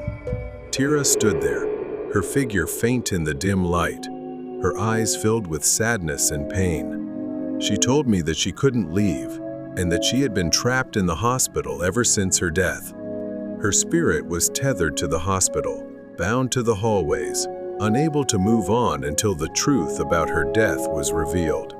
Tira had guided other souls to the afterlife, but she herself was trapped here.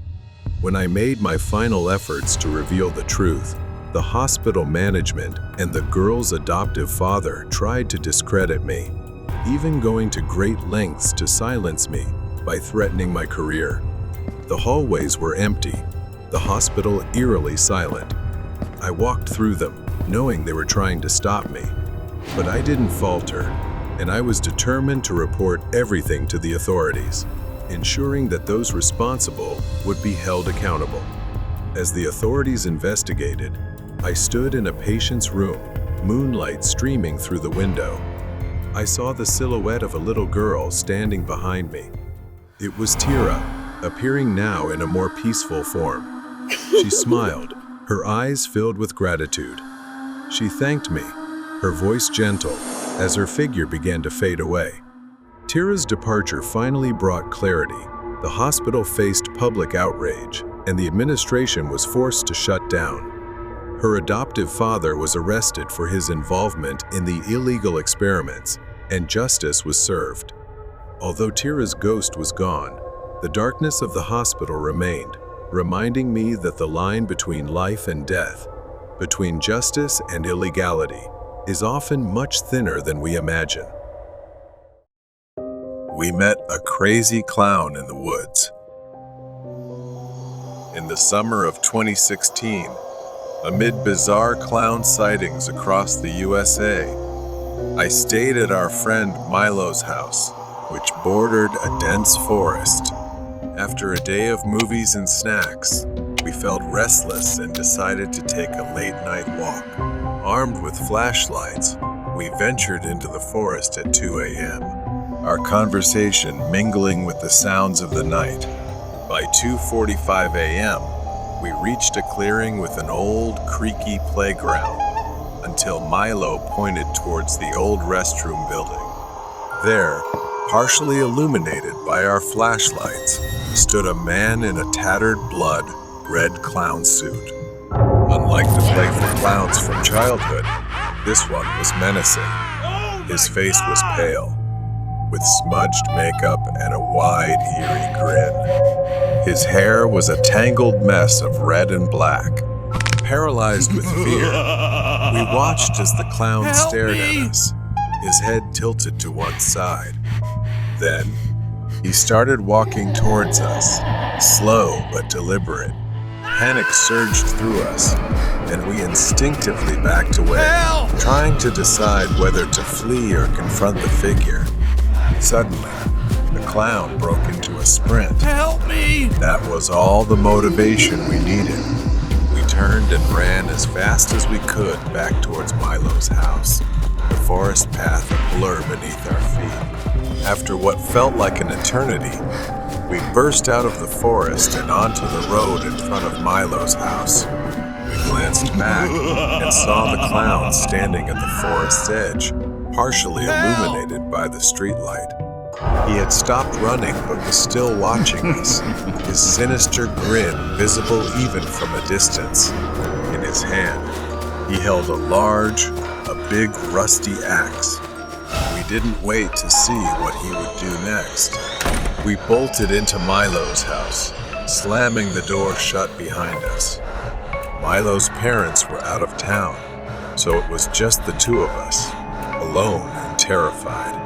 We gathered in the living room, each of us trying to catch our breath and process what had just happened. Milo turned on the front door camera, and we watched the screen in tense silence. The clown appeared at the edge of the frame, walking slowly down the street towards the house. He stopped in front of the gate, looking around as if searching for something. My heart sank as he approached the front door, his gaze fixed on the camera. He leaned in close, his face filling the screen, and made a series of grotesque, mocking gestures. He waved the knife slowly before stepping back and disappearing down the street. We spent the rest of the night huddled together, too scared to sleep. The image of the clown's twisted grin and the knife haunted our thoughts. We didn't tell anyone about the encounter, fearing disbelief or ridicule. To this day, the memory of that night lingers, a chilling reminder of how a seemingly innocent adventure can turn into a nightmare. We often wonder what might have happened if we hadn't run back to Milo's house, and the unsettling question of who or what the clown continues to haunt us. Horror Story Haunted Tracks. The legend of the haunted tracks had always been a topic of eerie fascination in our small town. The story went that, decades ago, a tragic train accident had occurred on the old, abandoned railway line just outside town. Many lives were lost that fateful night, and it was said that the spirits of the victims still lingered, haunting the area. As a skeptic, I never believed in ghosts or haunted places, but that changed one cold winter night. I was driving back home after visiting a friend when a heavy snowstorm hit, making the roads nearly impassable. I decided to take a shortcut through the old railway crossing, hoping to save some time. The wind howled, and snow fell in thick, blinding sheets as I navigated the narrow, winding road. The visibility was almost zero, and I had to slow down to a crawl. As I approached the old crossing, my car suddenly stalled. I tried to restart it, but the engine wouldn't turn over. Frustrated, I got out to check under the hood, the biting cold stinging my face and hands. As I fumbled with the engine, I heard a faint, distant whistle. I froze, remembering the tales of the haunted tracks. The whistle grew louder, and I saw a light piercing through the snowstorm, heading straight toward me. Panic set in as I realized it was an old steam train, barreling down the tracks at an alarming speed. I abandoned my car and tried to run, but the snow was too deep, and I stumbled. As the train approached, I could see it more clearly. A rusted, ancient locomotive, its windows shattered, and the metal twisted and scorched. I braced myself for the impact, but it never came. Instead, the train passed right through me, sending a bone-chilling cold through my body. I turned to see it continue down the tracks, disappearing into the storm. Shaking, I returned to my car and tried the engine again. This time, It roared to life, and I wasted no time getting back on the road, my heart pounding in my chest. When I finally reached home, I was too shaken to sleep. The next day, I told my friend Mark about the experience. Mark, a local history buff, was intrigued and suggested we investigate the site together. Armed with flashlights and a camera, we headed to the old railway crossing that evening. The storm had passed, leaving a calm, clear night. The tracks looked abandoned, covered in snow and rusted with age. As we walked along the line, Mark recounted the details of the accident. A collision between two trains due to a signaling error, killing dozens of passengers. Suddenly, we heard it again, the distant whistle. The air grew colder, and a light appeared down the tracks. We watched in disbelief as the same ghostly train emerged from the darkness, moving silently toward us. Mark, braver than I, stepped forward with his camera, snapping pictures. The train passed through us again, leaving us both shivering and breathless. When we reviewed the photos, we were stunned. In each shot, ghostly figures were visible, faces twisted in pain and fear, hands pressed against the windows as if pleading for help. We had captured the spirits of the victims, forever trapped on their final, tragic journey. The haunted tracks were no longer just a legend. They were a grim reminder of the lives lost and the restless souls that still wandered, seeking peace. I never took that shortcut again, and the memory of that night remained etched in my mind, a chilling testament to the power of the supernatural. Horror story of school locker. Sure, here is the translation of your text into English. A few days ago, Anna attended a party. The police showed up, and everyone scattered. Anna took a shortcut, fell into the river, and has been missing since.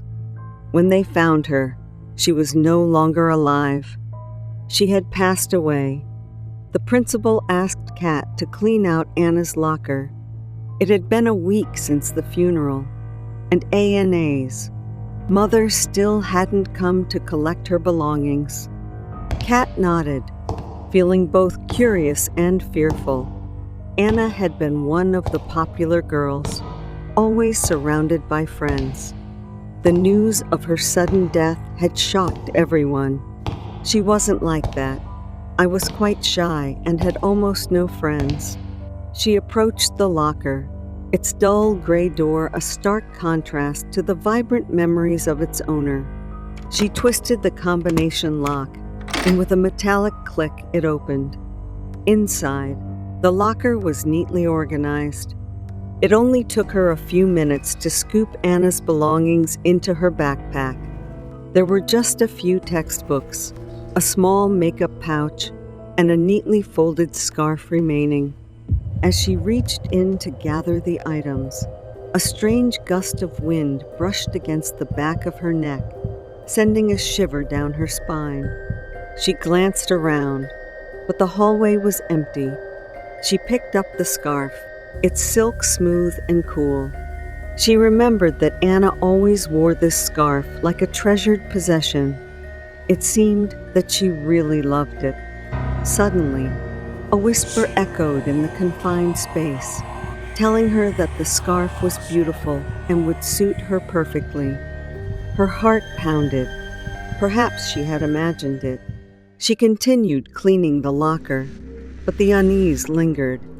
As she closed the door, the whisper came again, more insistent this time, telling her, "Wear it always, and everyone will admire you." How could she refuse?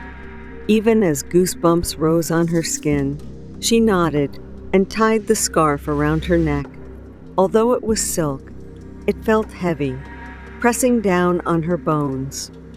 Kat looked up at the mirror and almost screamed. She didn't just look like Anna. In that moment, she was Anna. The scarf somehow warped her skin, transforming her face. She pulled with all her strength, but it wouldn't come off. Her elbow struck the mirror, causing it to bleed. Then a voice whispered, "It's okay." and assured her that everyone would love her. She decided to take a chance and see if it was true.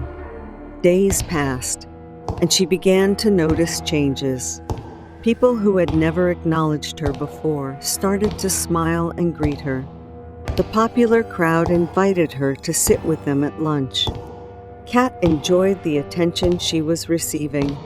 She attributed the change to her makeover and the confidence boost from wearing Anna's scarf, so she didn't believe it too much. But the whispers started again and wouldn't stop.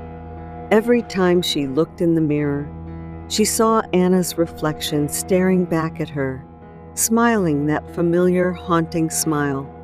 It was as if Anna was still there, watching, waiting. Day by day, the whispers grew into screams in her head. Panic set in. She stumbled, knocking over her bedside lamp. As she went to school, she always avoided that locker because she felt a dark presence looming around Anna's locker. Kat's breath caught in her throat as she tried to pull the scarf off, but it tightened, choking her. Then a voice echoed in her head, asking what she was doing. The next day, she decided to return the scarf to Anna's locker, hoping to break the curse. When she approached the locker, the hallway was eerily silent. She unlocked it and placed the scarf inside. Before she could close the door, the scarf flew up and wrapped around her neck again. She fell to the floor, the scarf tightening more and more. Her vision darkened, and the last thing she saw was her own reflection in the locker mirror, her face now twisted into a smile that wasn't hers. A few days later, students whispered about Kat's disappearance. Her locker remained shut, and the smell of decay began to permeate the hallway. The principal and the janitor tried to open it, but the new lock seemed fused shut. Only Kat had the combination. One evening, as the janitor was mopping the empty hallway, he heard a faint whisper. "Wear it, and everyone will admire you." The janitor glanced around, but saw nothing. He shook his head, thinking it was his imagination. But as he turned to leave, he caught a glimpse of his reflection in a nearby window. He saw Kat's face staring back at him, a silk scarf wrapped tightly around her neck, smiling that haunting, familiar smile. The janitor gradually turned pale and was so frightened that his heart felt like it was going to jump out of his chest. He ran out of there as fast as he could and immediately went to the police station to report what he had just witnessed. At first, he thought it was just an illusion, but when he linked it with Anna's departure and Kat's disappearance, it was really a coincidence, as if there was some kind of curse.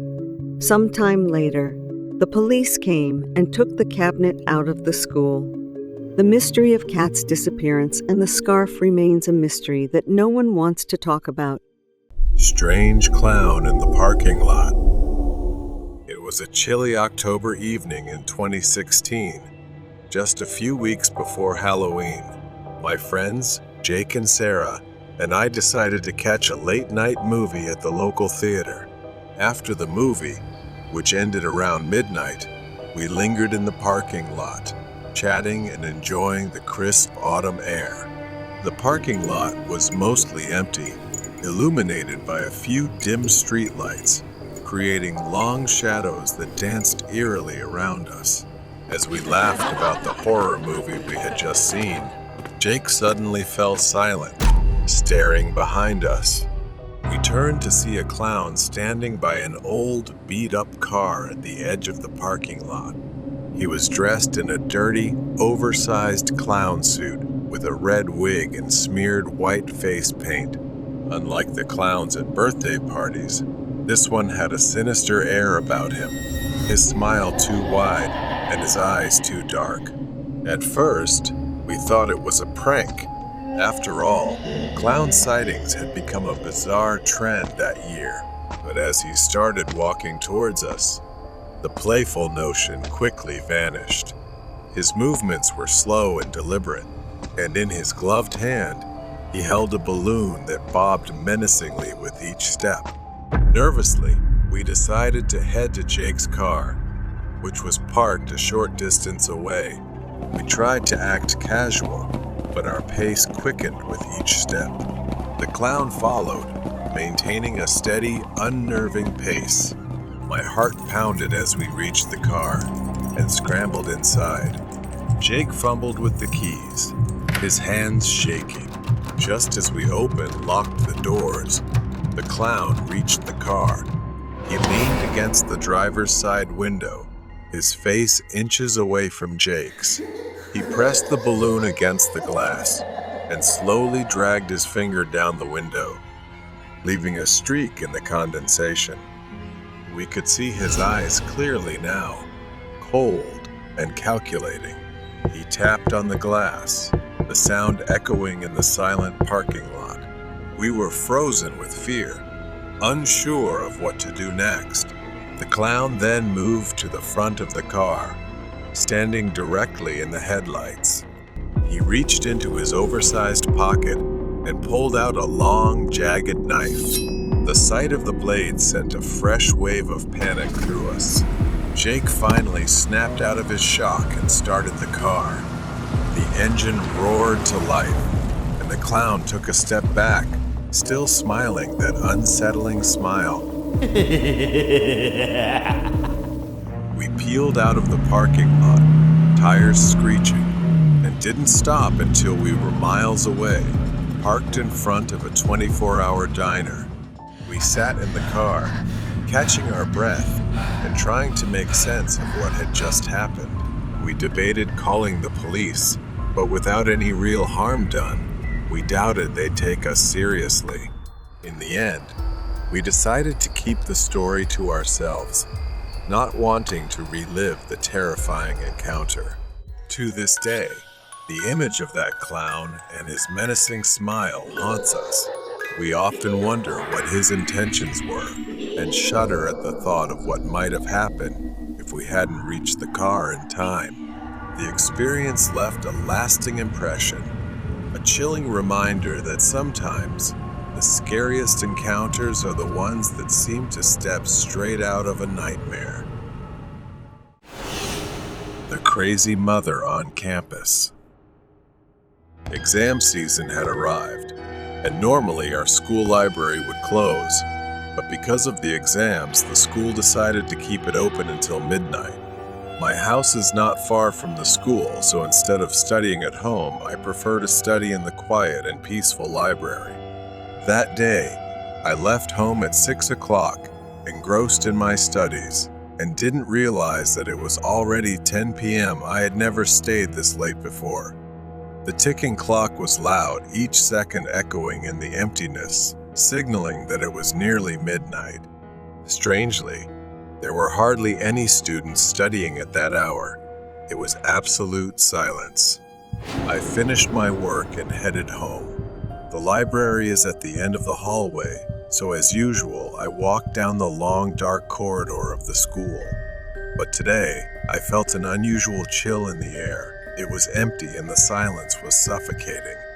I walked through the hallway and quickly approached the exit. I walked fast, the sound of my footsteps echoing ominously. The once familiar campus now felt strange and frightening.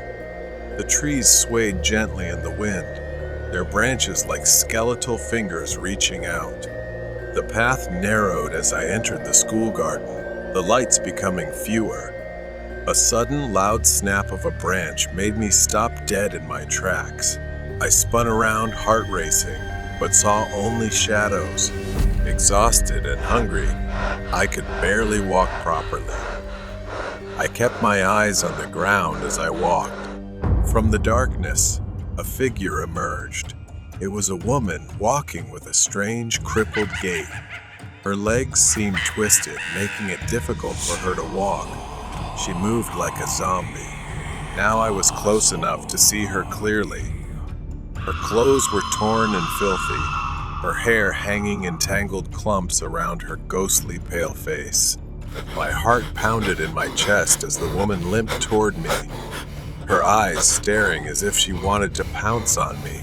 I backed away, fear enveloping me. The uneven footsteps of the woman grew louder, echoing in the empty night. She pursued me relentlessly. I ran aimlessly until I reached the school parking lot, desperately searching for a place to hide. The parking lot was eerily empty. I hid behind a car, my breath coming in ragged gasps from the exhausting chase. But she did not tire. She searched for me with a crazed determination. From my hiding spot, I saw the woman moving past the cars, her head turning from side to side, searching. I felt truly terrified and breathless. The woman stopped near my hiding place. I held my breath, afraid to make a sound, and prayed she wouldn't see me. Thankfully, she just stood there, scouting the area, and then turned and continued moving. Seizing the opportunity, I bolted from my hiding spot, running towards the dormitory. The lights of the building were a beacon of hope, but the woman's footsteps grew louder behind me. I didn't care about anything else. I just ran, fearing for my life. I reached the dormitory entrance, my hands shaking as I fumbled with the keypad. I could hear the woman's labored breathing right behind me. Finally, the door clicked open, and I rushed inside, slamming it shut behind me. I leaned against the door, gasping for breath. I looked through the glass, but the woman was nowhere to be seen. The campus was dark and silent. I collapsed onto my bed, my mind racing with the terror of what had just happened. The image of the woman's pale, haunting face was etched into my memory. The next morning, I was determined to find out more about what I had experienced. I asked the groundskeeper who tended to the school's garden. He looked quite old, so I thought he might know something.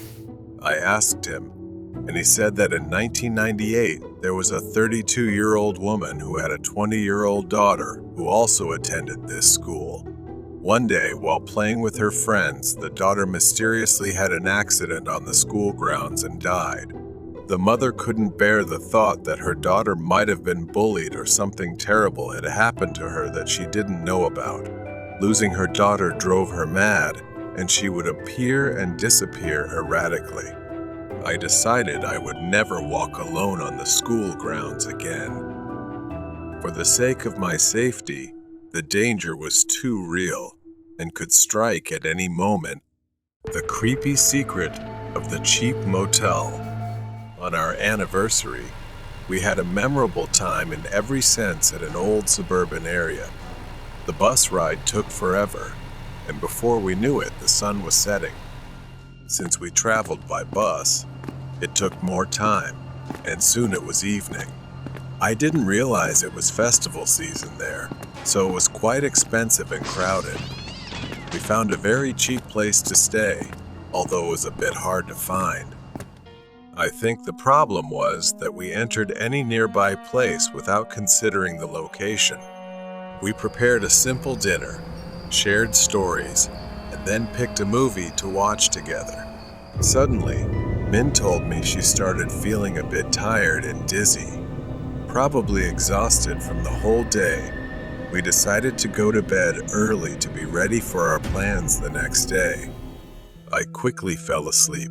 However, Min found herself tossing and turning, unable to find a comfortable position and mumbling something softly. When she finally started to drift off, she told me she felt a strange sensation taking over her.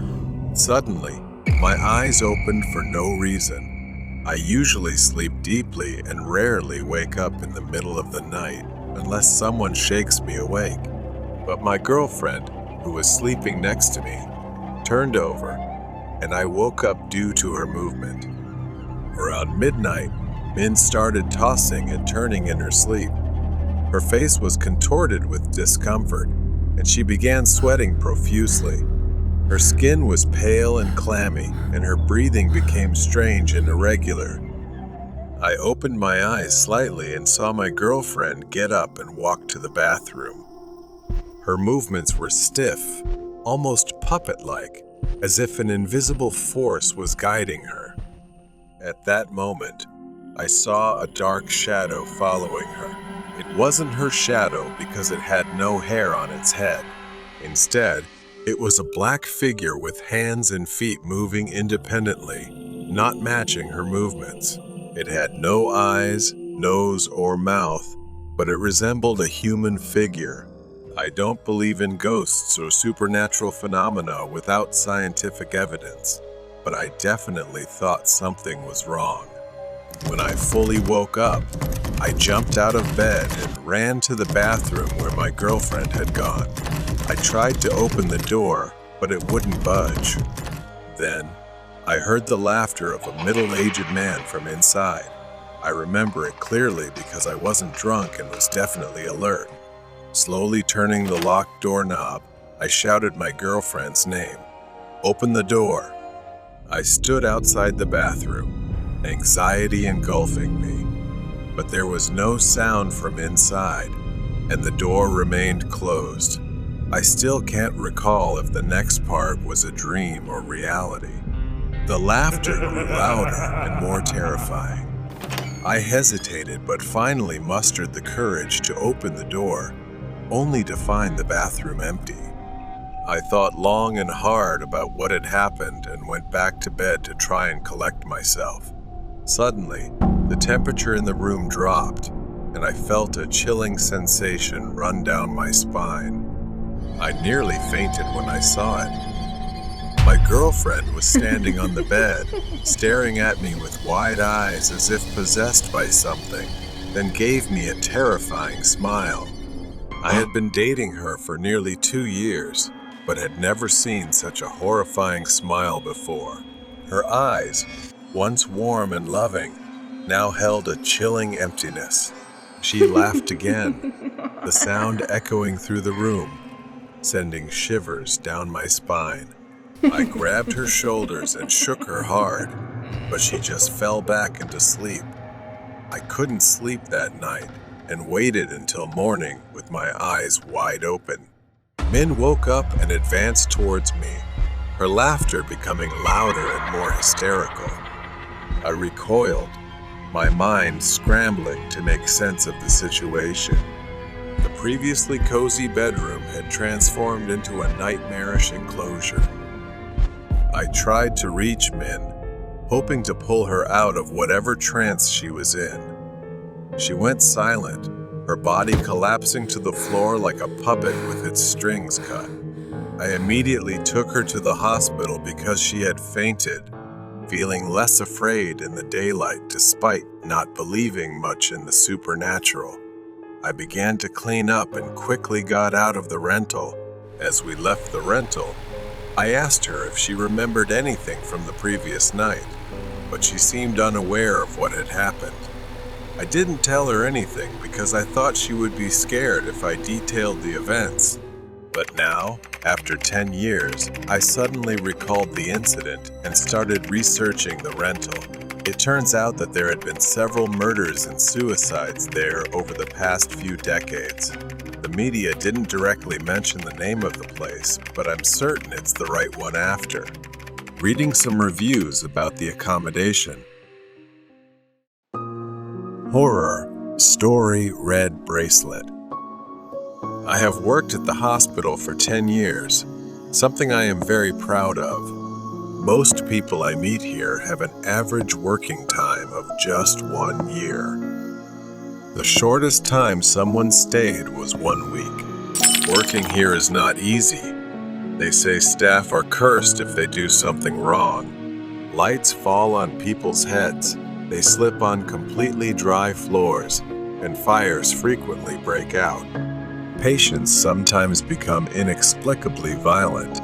No matter how many times they inspect the building or add security staff, the employees always seem to be targeted by bad luck. Even after many years here, I don't know why, but I don't believe in that. I just try to do my best at work. Since working here, nothing unfortunate has ever happened to me. Sometimes I hear strange noises, but they are insignificant. I've gotten used to it and become resilient. One night after a late shift, I stepped into the elevator and immediately pressed the close button to slowly descend to the lobby from the 11th floor, alone. When it reached the 9th floor, the door opened. Reflexively, I reached out to press the close button but stopped when I saw someone standing there. It was a beautiful young girl I had never seen before, probably a new intern. Something about her made me want to talk and ask about her work. I placed my arm in the door to let her in. I asked if she was new. She shyly nodded without saying anything. I was very happy to get to know her. I saw her name tag. Her name was Ilsa.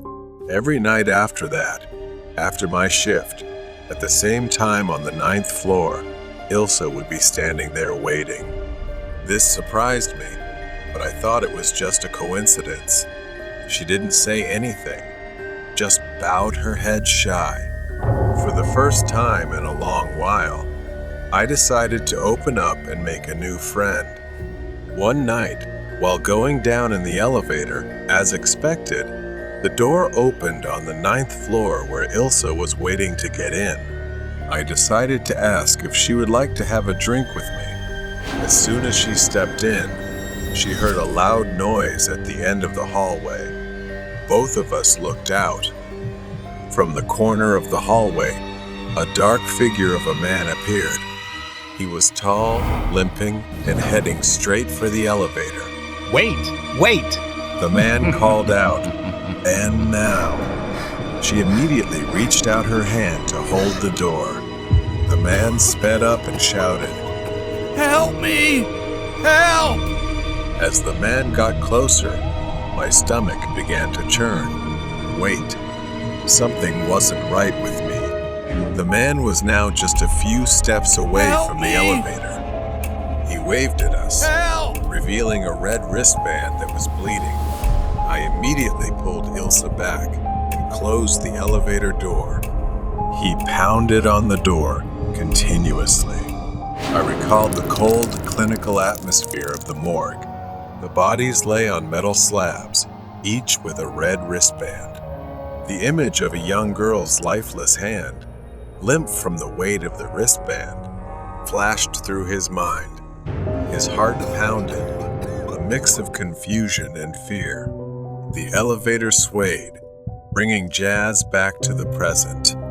He looked at Ilsa again. She slowly and coldly said, Why did you do that? Why didn't you help him? I replied, I couldn't help him. He was wearing a red wristband, which is only for the deceased in the morgue. She didn't speak. Then suddenly, she pressed the button to go down to the warehouse basement. Even I rarely go down there alone. I followed Ilsa down a narrow, dark corridor he hadn't noticed before. The walls were adorned with old, faded photos of patients and staff, all wearing red wristbands. The air grew colder. Then her hand fell down, revealing a red wristband. Her back was covered in numerous torn shirt marks. I froze, wondering what this was.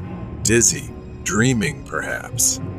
I started screaming loudly, and she gave me a horrifying smile. At that moment, all I could do was run for my life, and she kept slowly following me. When I reached the elevator door, I pressed the button frantically, uncontrollably. But the elevator didn't open. My breathing was so rapid I couldn't control it. I just stood there, eyes closed, praying. I held my breath because she was only a few meters behind me, walking slowly.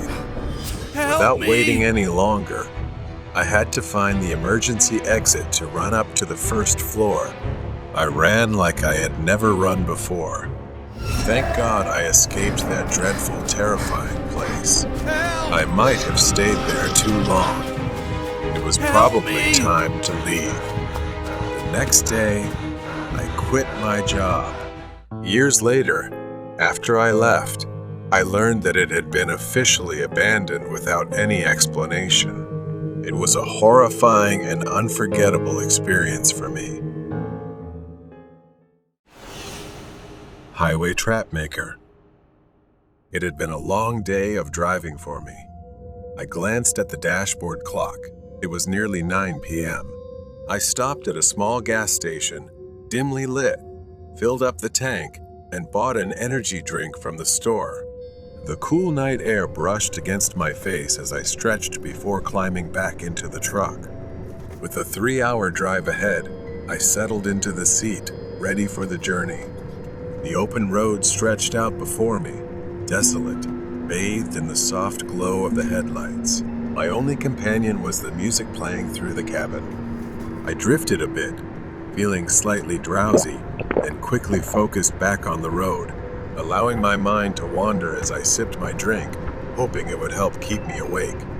Around 11 p.m., a sudden crackle pulled me from my drowsiness.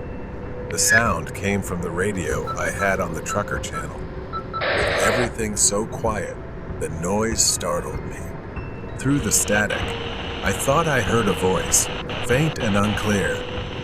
The words were difficult to make out, but it sounded like hello or help. My heart raced a little faster as I glanced around, looking into the darkness behind the headlights, but there were no other vehicles in sight. I grabbed the radio and pressed the button, my voice trembling as I asked, "Is anyone out there? Do you need help?" I waited, listening to the static fill the silence, but there was no response. Just as I was about to release the button, my headlights caught something ahead on the road.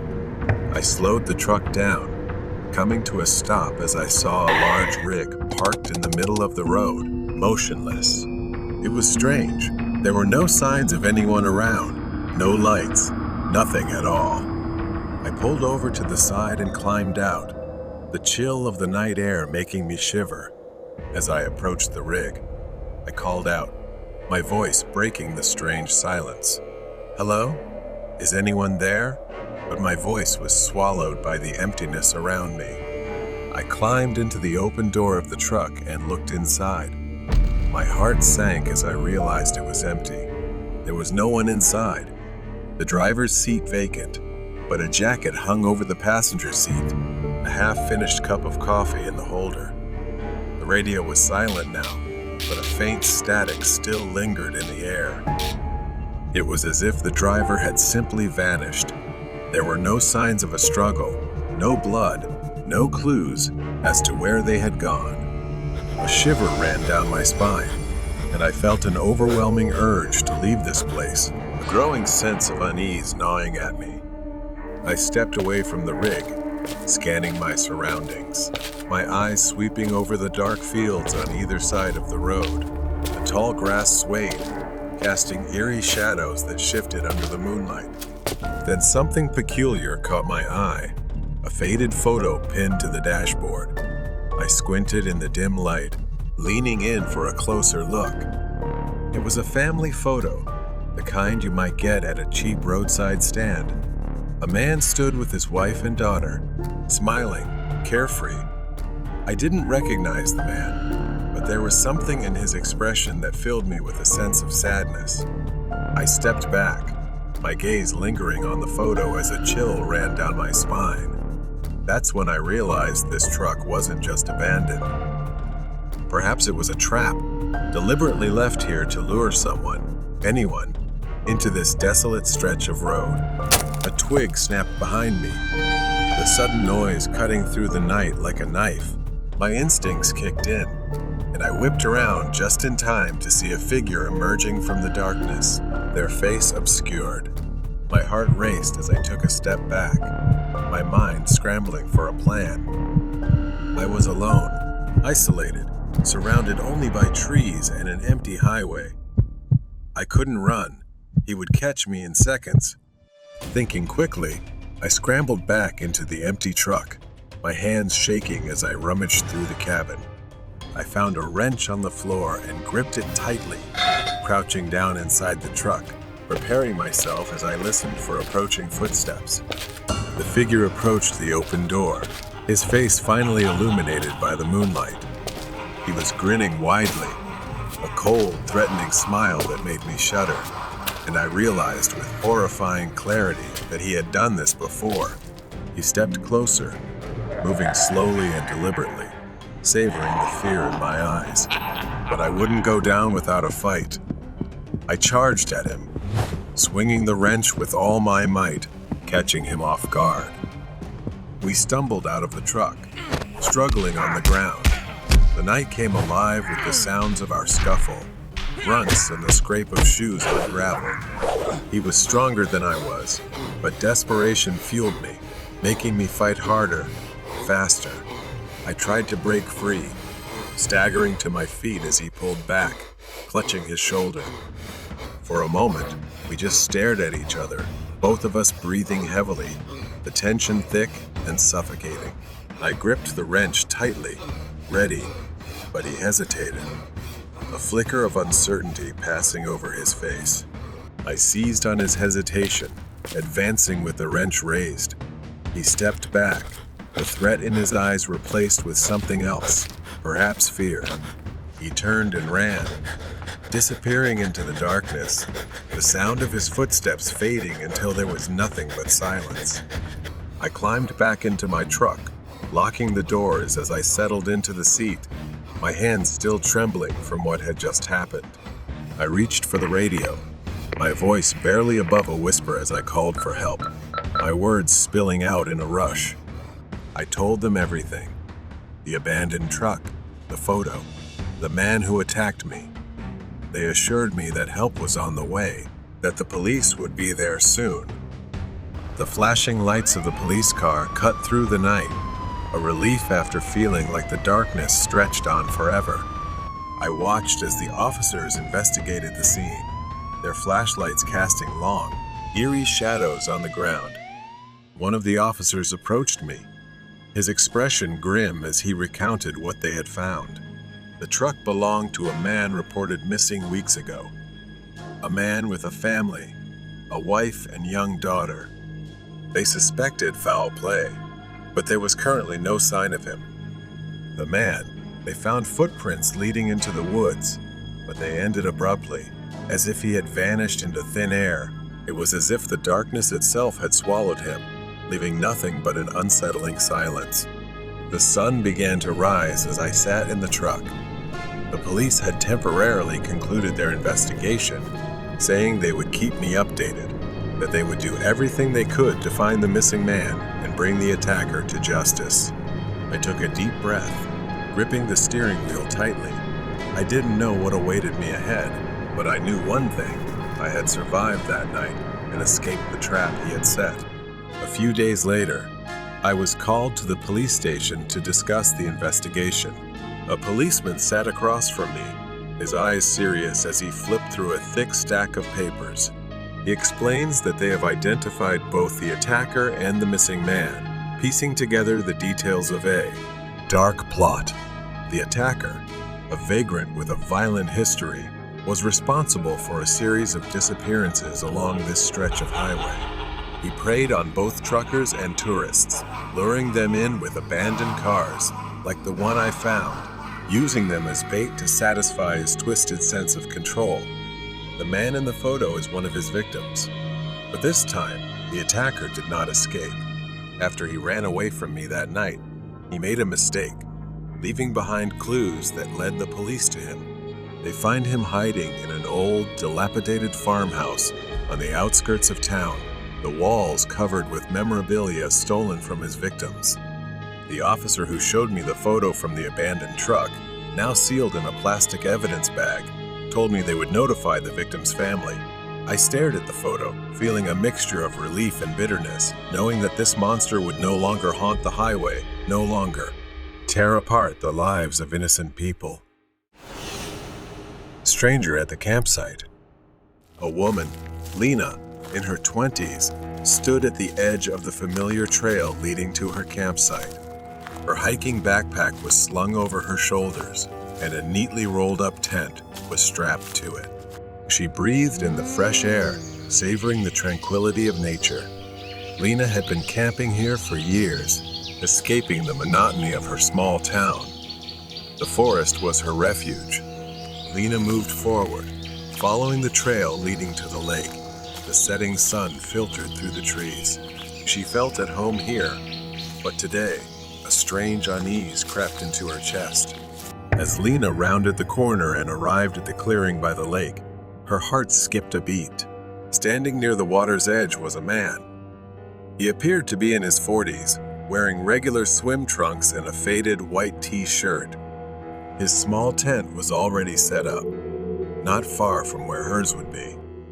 He was staring out across the lake, his back turned to her. Lena hesitated for a moment.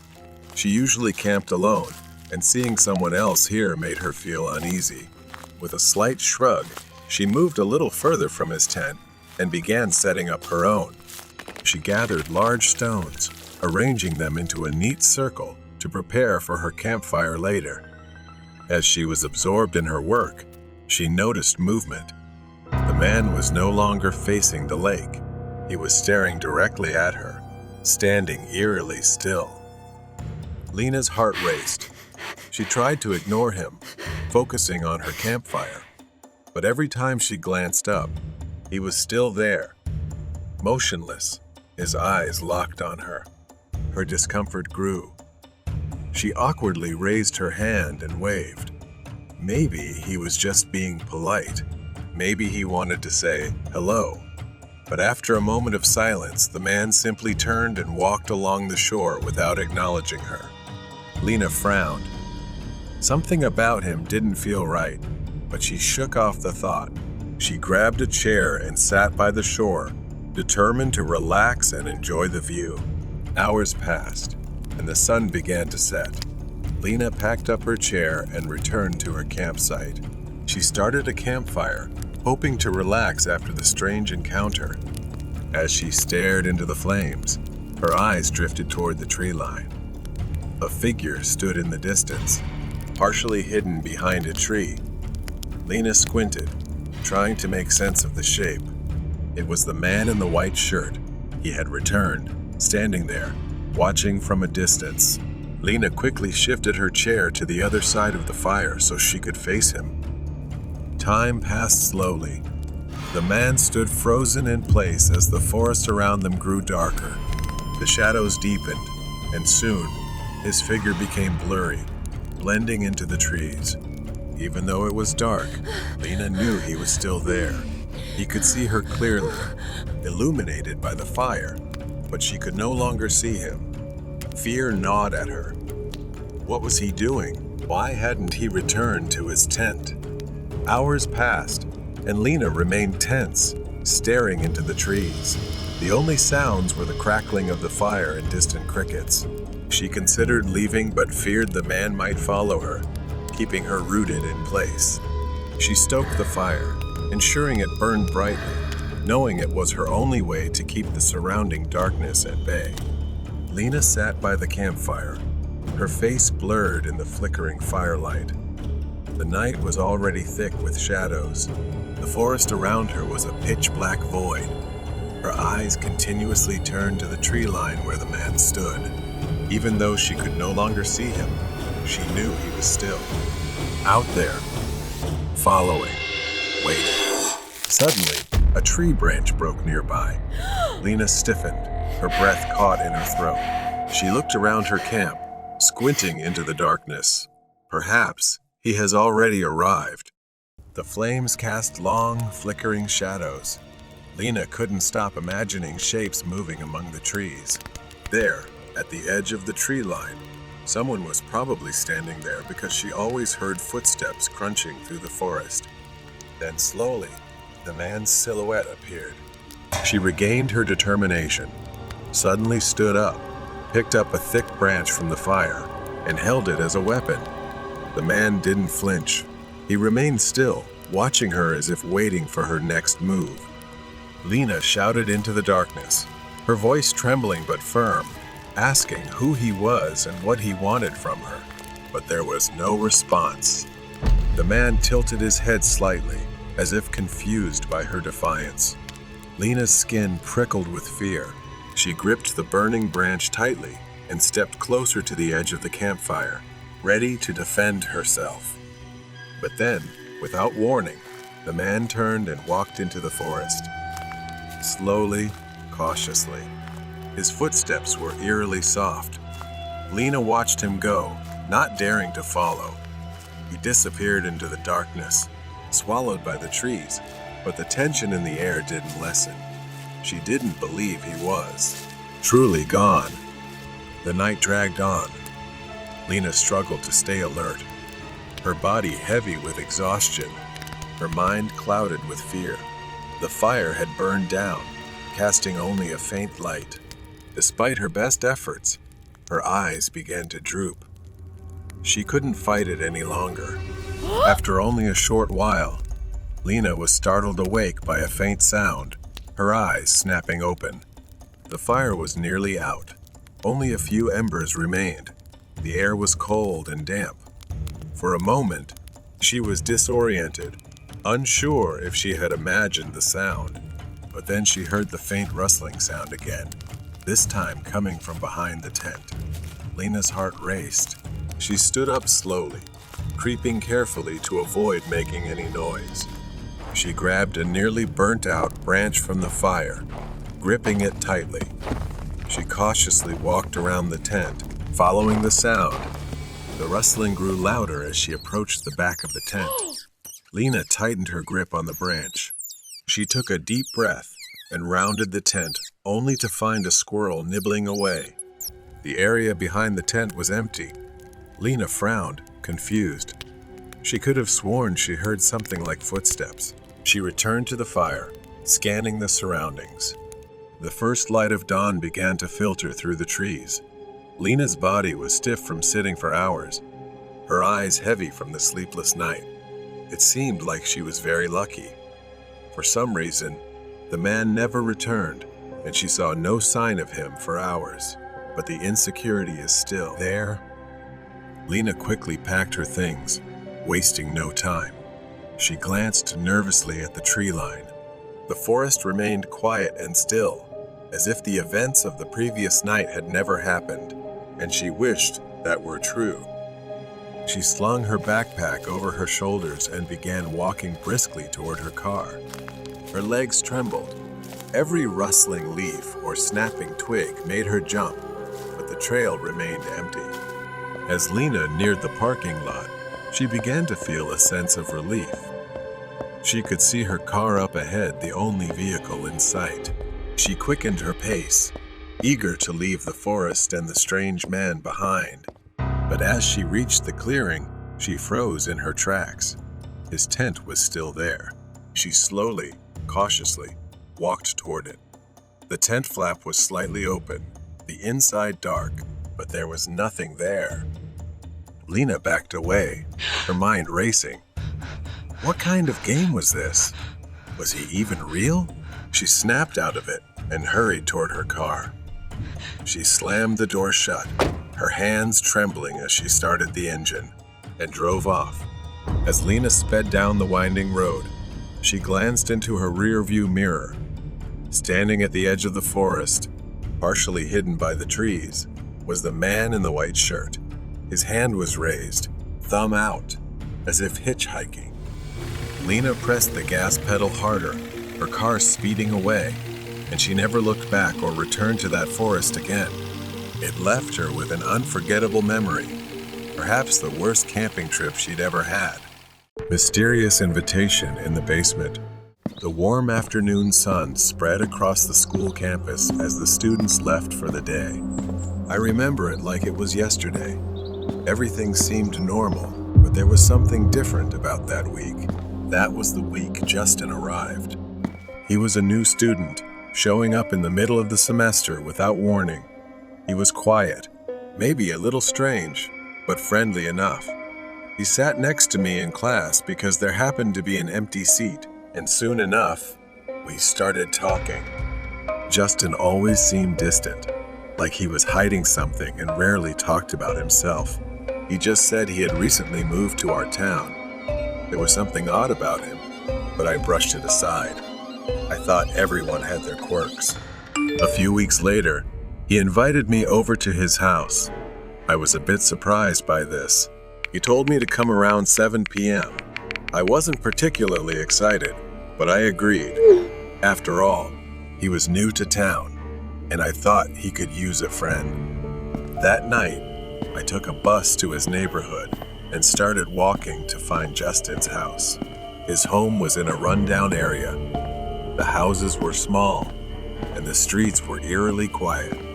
The porch light was off when I arrived, and the windows were dark. I texted Justin to let him know I was there. After a minute with no reply, I moved closer to the front door. It was unlocked. I paused for a moment, then pushed the door open. Inside, it was almost pitch black. The house was silent, except for a faint noise coming from somewhere deep inside. I stood at the entrance, calling out for Justin, but there was no answer. My phone buzzed, and finally, he responded, "Come in. I'm in the basement." I went down the basement stairs. The sound of a TV or video game echoed from the basement. The basement door was slightly ajar, and the noise grew louder as I approached. I figured Justin was playing something.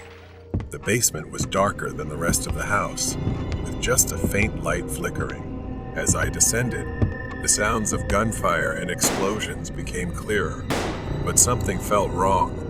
I called out to Justin again, but the only answer I got was the echo of my own voice. At the bottom of the stairs, I hesitated. It was pitch black, except for the flicker of a TV somewhere in the distance. I moved forward, inching through the darkness, toward the faint light. I called out again, louder this time, "Justin," but still nothing. Suddenly, I felt it, a hard shove from behind. I stumbled and hit the ground face first. The impact knocked the wind out of me, and I lay there for a moment, stunned. Laughter echoed through the basement. I staggered to my feet, my heart racing. I turned, trying to see who had pushed me, but the darkness swallowed everything. Then came another shove, harder this time, sending me sprawling to the floor again. The laughter started up once more. It felt like I was being toyed with. Panic hit me. My legs were trembling. Someone kicked my legs as I tried to stand, knocking me down again. I had to get out now. I sprinted toward the stairs, my feet slipping on the slick concrete floor. My heart pounded in my chest. Footsteps echoed behind me, and the laughter still rang in my ears. My hands fumbled in the dark, desperately searching for the railing. My foot caught on the bottom step, and I stumbled, but I managed to catch myself. I burst through the front door and ran. When I got home, I texted Justin, wanting to know what the hell had just happened, but he never responded. The next day at school, I expected him to show up and either laugh it off or offer an explanation. But Justin didn't say a word. He sat there, silent, avoiding my gaze. Then, one Monday, he was gone. His desk was empty, with no books or belongings. There were rumors that he had moved away, but no one seemed to care. But I did. I couldn't stop thinking about that night. In my mind, I kept replaying the moment I was shoved and the laughter that followed me. It felt like I was being hunted. I still wondered if it had been Justin or someone else down there with me. And then I remembered something I had overlooked in the chaos. When I first entered the basement, there were more footsteps than just mine. I didn't dare go back to Justin's house after that day. I'm glad I escaped that house. I know that some mysteries are better left unsolved and without knowing, but the questions I wonder still haunt me and push me to find them. I don't know if I should. Mysterious invitation in the basement. It's been weeks since Justin disappeared. Despite my best efforts to move on, my mind kept going back to that basement. The laughter, the shoves, the darkness. No matter how hard I tried to push it away, it haunted me. There was a nagging feeling inside me I needed answers. Tonight, my phone rang. It was an unknown number, and a message was sent. It seemed like spam. Hey Ken, long time no see. Just remember to stay away from it. I didn't know what the warning was about, or what I was supposed to stay away from. But my mind kept repeating, could it be Justin? I couldn't keep living with this fear. If Justin had any answers, I was going to get them tonight. I grabbed my coat and headed for the door. Justin's house looked just as it had when I left it, dark and unsettling. The eerie silence of the neighborhood made me anxious. The front door was ajar, just like before. Taking a deep breath, I pushed it open and stepped inside. The house was quiet, and my footsteps echoed through the empty space, each step sending chills down my spine. The fear I had felt weeks ago crept back in.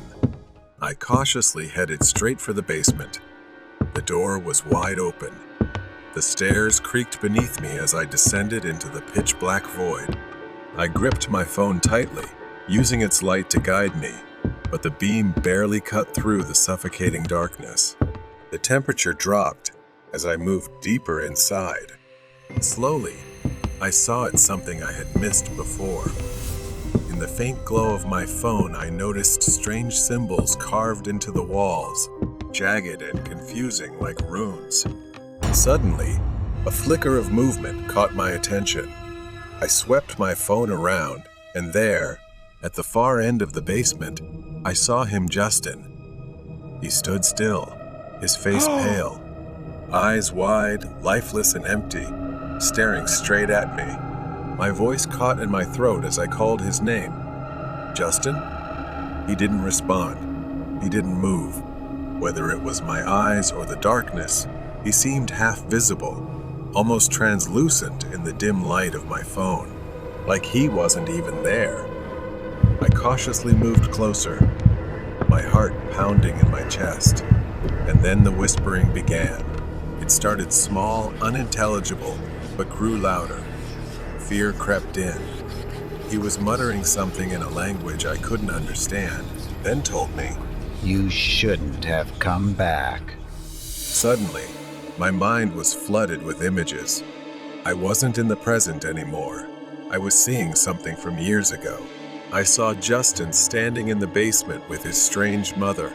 They stood around a table covered with old books and candles. Justin seemed forced into it, his face filled with fear and resignation. The candles flickered, and suddenly, Justin froze. He stared at something in the shadows. A figure slowly emerged with eyes burning like fire. The figure reached out, and in a flash, everything stopped. I was back in the present, gasping for air. I stepped back, my eyes scanning the basement. Justin's body twitched, his mouth curling into a grotesque, twisted smile as he said, It never left. It's been waiting for you. I tried to move, but I couldn't. The ground beneath me trembled, and I felt invisible, icy hands pulling me down. But just as I was about to be swallowed by some unseen darkness, I saw Justin, his real face. It was different from before. He looked pitiful, as if he were trapped. He whispered faintly, Help me, please. In that moment, it hit me, had Justin never left the basement? Had he been trapped here all this time? I screamed his name, Justin, but my voice was swallowed by the darkness. The last thing I heard was the basement door slamming shut above me, locking us inside. Then I opened my eyes. I woke up, gasping for air, drenched in sweat. I was in my bed, in my room, with the faint light of dawn creeping through the window. It felt like hours had passed, But when I glanced at the clock, only a few minutes had gone by. I had no idea when I had fallen asleep. For a moment, I thought it was just a nightmare, but it felt too real. It made me think about the questions I had sought answers for, but that dream made me stop. Was it a warning to keep me away from all of it? I think I will never go back there again. The stalker in the Dunkin' Donuts parking lot. It was just an ordinary morning. My usual routine. A quick coffee stop at Dunkin' Donuts before heading to work. I don't go there every day, only when I feel like treating myself. Today, I decided to visit my usual spot. The store was busy, as expected, with the familiar noise of orders and chatter filling the space. I lined up, placed my order, and within minutes, I had my coffee in hand. As I stepped out of Dunkin', the sun was high, and the parking lot was crowded. People were rushing off to work, grabbing breakfast, nothing unusual, except for one thing. There was a man standing near my car. He wasn't doing anything, just standing there, near the passenger seat, wearing a black coat, with his head slightly tilted as if listening to something. I tried not to think too much about it. People do weird things sometimes, right? Maybe he was just waiting for someone. I pressed the unlock button on my remote, the faint beep cutting through the quiet, and I headed for the driver's seat. The plan was simple. Get in, start the car, drive off, and forget about it. As soon as I got inside, an uneasy feeling ran down my spine. I put the key in the ignition, and just as I was about to start the car, the passenger door opened. The man got in. For a second, I just stared, frozen in disbelief. He didn't look at me. He didn't say a word. He just sat there, staring out the window. My heart raced. I didn't understand what was happening. I turned to him, my voice shaky. "I think you're in the wrong car." Silence. He didn't even acknowledge me. The tension was palpable. I said it again, louder this time. "You're in the wrong car." Still nothing. He just stared out the window, his expression blank, detached. That's when the fear set in. I told him to get out or I'd call the police. My voice was firmer now, desperate. And then it happened. Without warning, he turned toward me, glaring. His hand shot toward the ignition, and before I could react, he grabbed my keys. For a moment, we struggled. He held my keys in a tight grip, and before I knew what was happening, he swung at me, using the keys as a weapon. He swung it toward my face. I dodged, but I knew I had to get out of there. I pushed open the driver's door and bolted. I ran, gasping, panicking, not stopping until I was back inside Dunkin' Donuts. I grabbed my phone and called 911, barely able to explain what had just happened. Through the large glass windows of the store, I saw him driving off in my car, disappearing down the street. The next few minutes were a blur. The police arrived, took my statement, and I filled out a report, my mind still reeling from what had just happened. A few hours later, I received news. The police discovered my car by the woods in an empty state, and no one was in it. But something felt off. Even after I got my car back, the image of him sitting silently in the passenger seat, his vacant expression, lingered in my mind. Who was he? Why had he chosen my car? Weeks had passed since that strange man entered my car, and every visit to Dunkin' Donuts filled me with discomfort. Today was no different. I stood in line, ordered my coffee, and tried to convince myself that everything would be fine, that he wouldn't come back. It was early evening when I grabbed my coffee and stepped outside. I scanned the area, my eyes instantly locking onto a familiar figure standing at the edge of the woods. It was him. This time, he didn't have that vacant look. Instead, he stood there, head tilted, grinning eerily and waving at me as if teasing. A chill ran down my spine. My heart raced in my chest as I hesitated, unsure of what to do. Somehow, he didn't chase after me. Instead, he casually opened the passenger door and sat back inside my car with that same blank expression. This time, he didn't drive away. He just sat there, staring at me through the windshield as if waiting for something. I began to call the police. They arrived within minutes. I stepped aside, watching them cautiously approach the vehicle. The man remained still. He sat there, his emotionless eyes fixed ahead, oblivious to the events unfolding around him.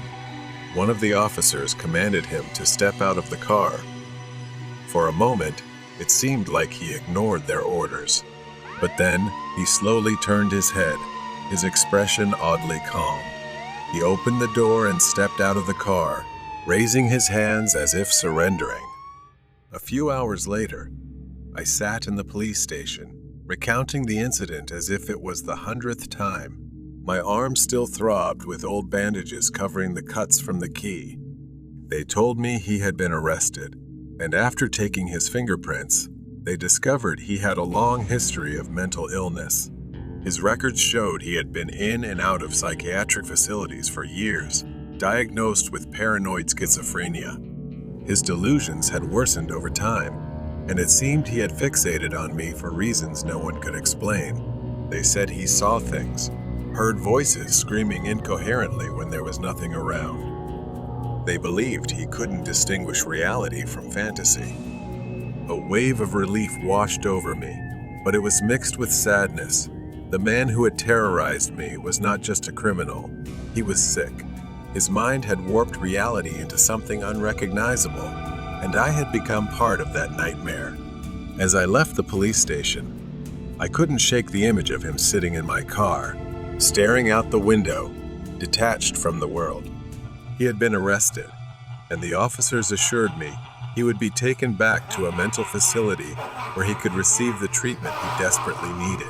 But the scars he left, both physical and mental, would take much longer to heal.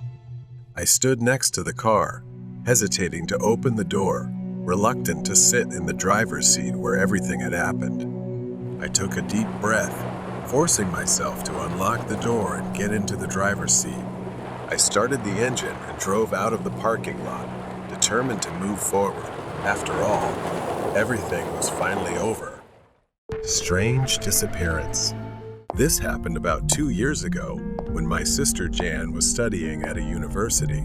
She was shy and not the kind of person who would stay out late or hang out with friends. One day, she went to school as usual. It was 5:00 p.m., and Jan hadn't come home yet. I thought she was probably studying since she was always so diligent. Around 6:30, I tried calling her, but she didn't pick up. I texted her, but there was no response. I told my parents, and they said not to worry, she wasn't a child anymore. But I had a strange feeling. Around 7:00 p.m. when I tried calling again, her phone was off. That was odd because Jan always answered my calls or, at the very least, texted me back. By 10:00 p.m., my parents had come home, and there was still no sign of Jan. Now even they were worried. We tried contacting her classmates, but they said she hadn't attended any classes that day. My parents and I went to the police to report her missing, but their search was in vain. Days turned into weeks, weeks into months. 3 months passed with no sign of Jan. Our house, once warm, now felt cold and empty, haunted by her absence. Then, in December, it was a normal school day, the last day of my senior year. As I walked home, I couldn't believe my eyes. I saw her Jan standing at the corner of the street. I ran to her, calling her name, and she saw me. She started crying. I immediately brought her home, knowing my parents would be overjoyed to see her safe. When I walked in with her, my parents were shocked to see us. The house burst with emotion as my parents rushed to hug Jan. My mom cried, and my dad's face went pale with disbelief. But Jan's reaction was strange. She stood there, stiff, her arms hanging limply at her sides as if she didn't know how to respond. I thought she needed time to adjust after everything she had gone through. That night, I nervously brought her to her room. I had to ask what had happened to her during those 3 months. I tried to stay calm and not overwhelm her with questions. I asked her where she had been. She gave me a chilling smile and said she had been kidnapped. Then I asked how she escaped, and I was horrified by her answer. Jan told me it was easy. She had killed her captor, stabbing him until he stopped breathing. A shiver ran down my spine.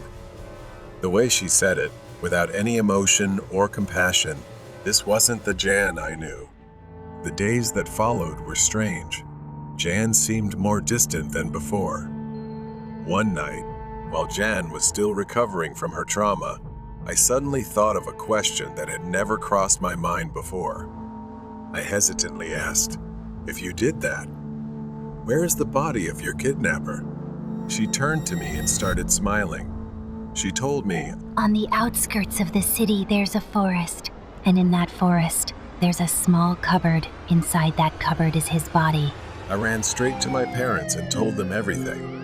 The next morning, we went to the police station, and they took us to the location Jan had described, just as she told me. The forest was dark and overgrown. We arrived, and there was a metal cupboard in the woods, just as Jan had said. The police opened it and found a rotting corpse, wearing the clothes and belongings of my sister, Jan. I couldn't believe my eyes. As I watched, the police took the body for forensic investigation, and it was confirmed the corpse was indeed my sister. As the truth came to light, fear overwhelmed my family. My parents, devastated, initially refused to believe it, but now everything was clear. That night, I snuck into Jan's room, trying to find any clue about who or what she really was. But when I opened the door, the room was empty. The bed was perfectly made, as if no one had touched it. She was gone, leaving nothing behind. It's been 2 years since that night, and I've always felt sadness and sorrow for my sister. That person, I've never seen her again. I will never know who impersonated my sister or why they did it. And it makes me wonder what would have happened if we had never discovered the truth. That thought is terrifying.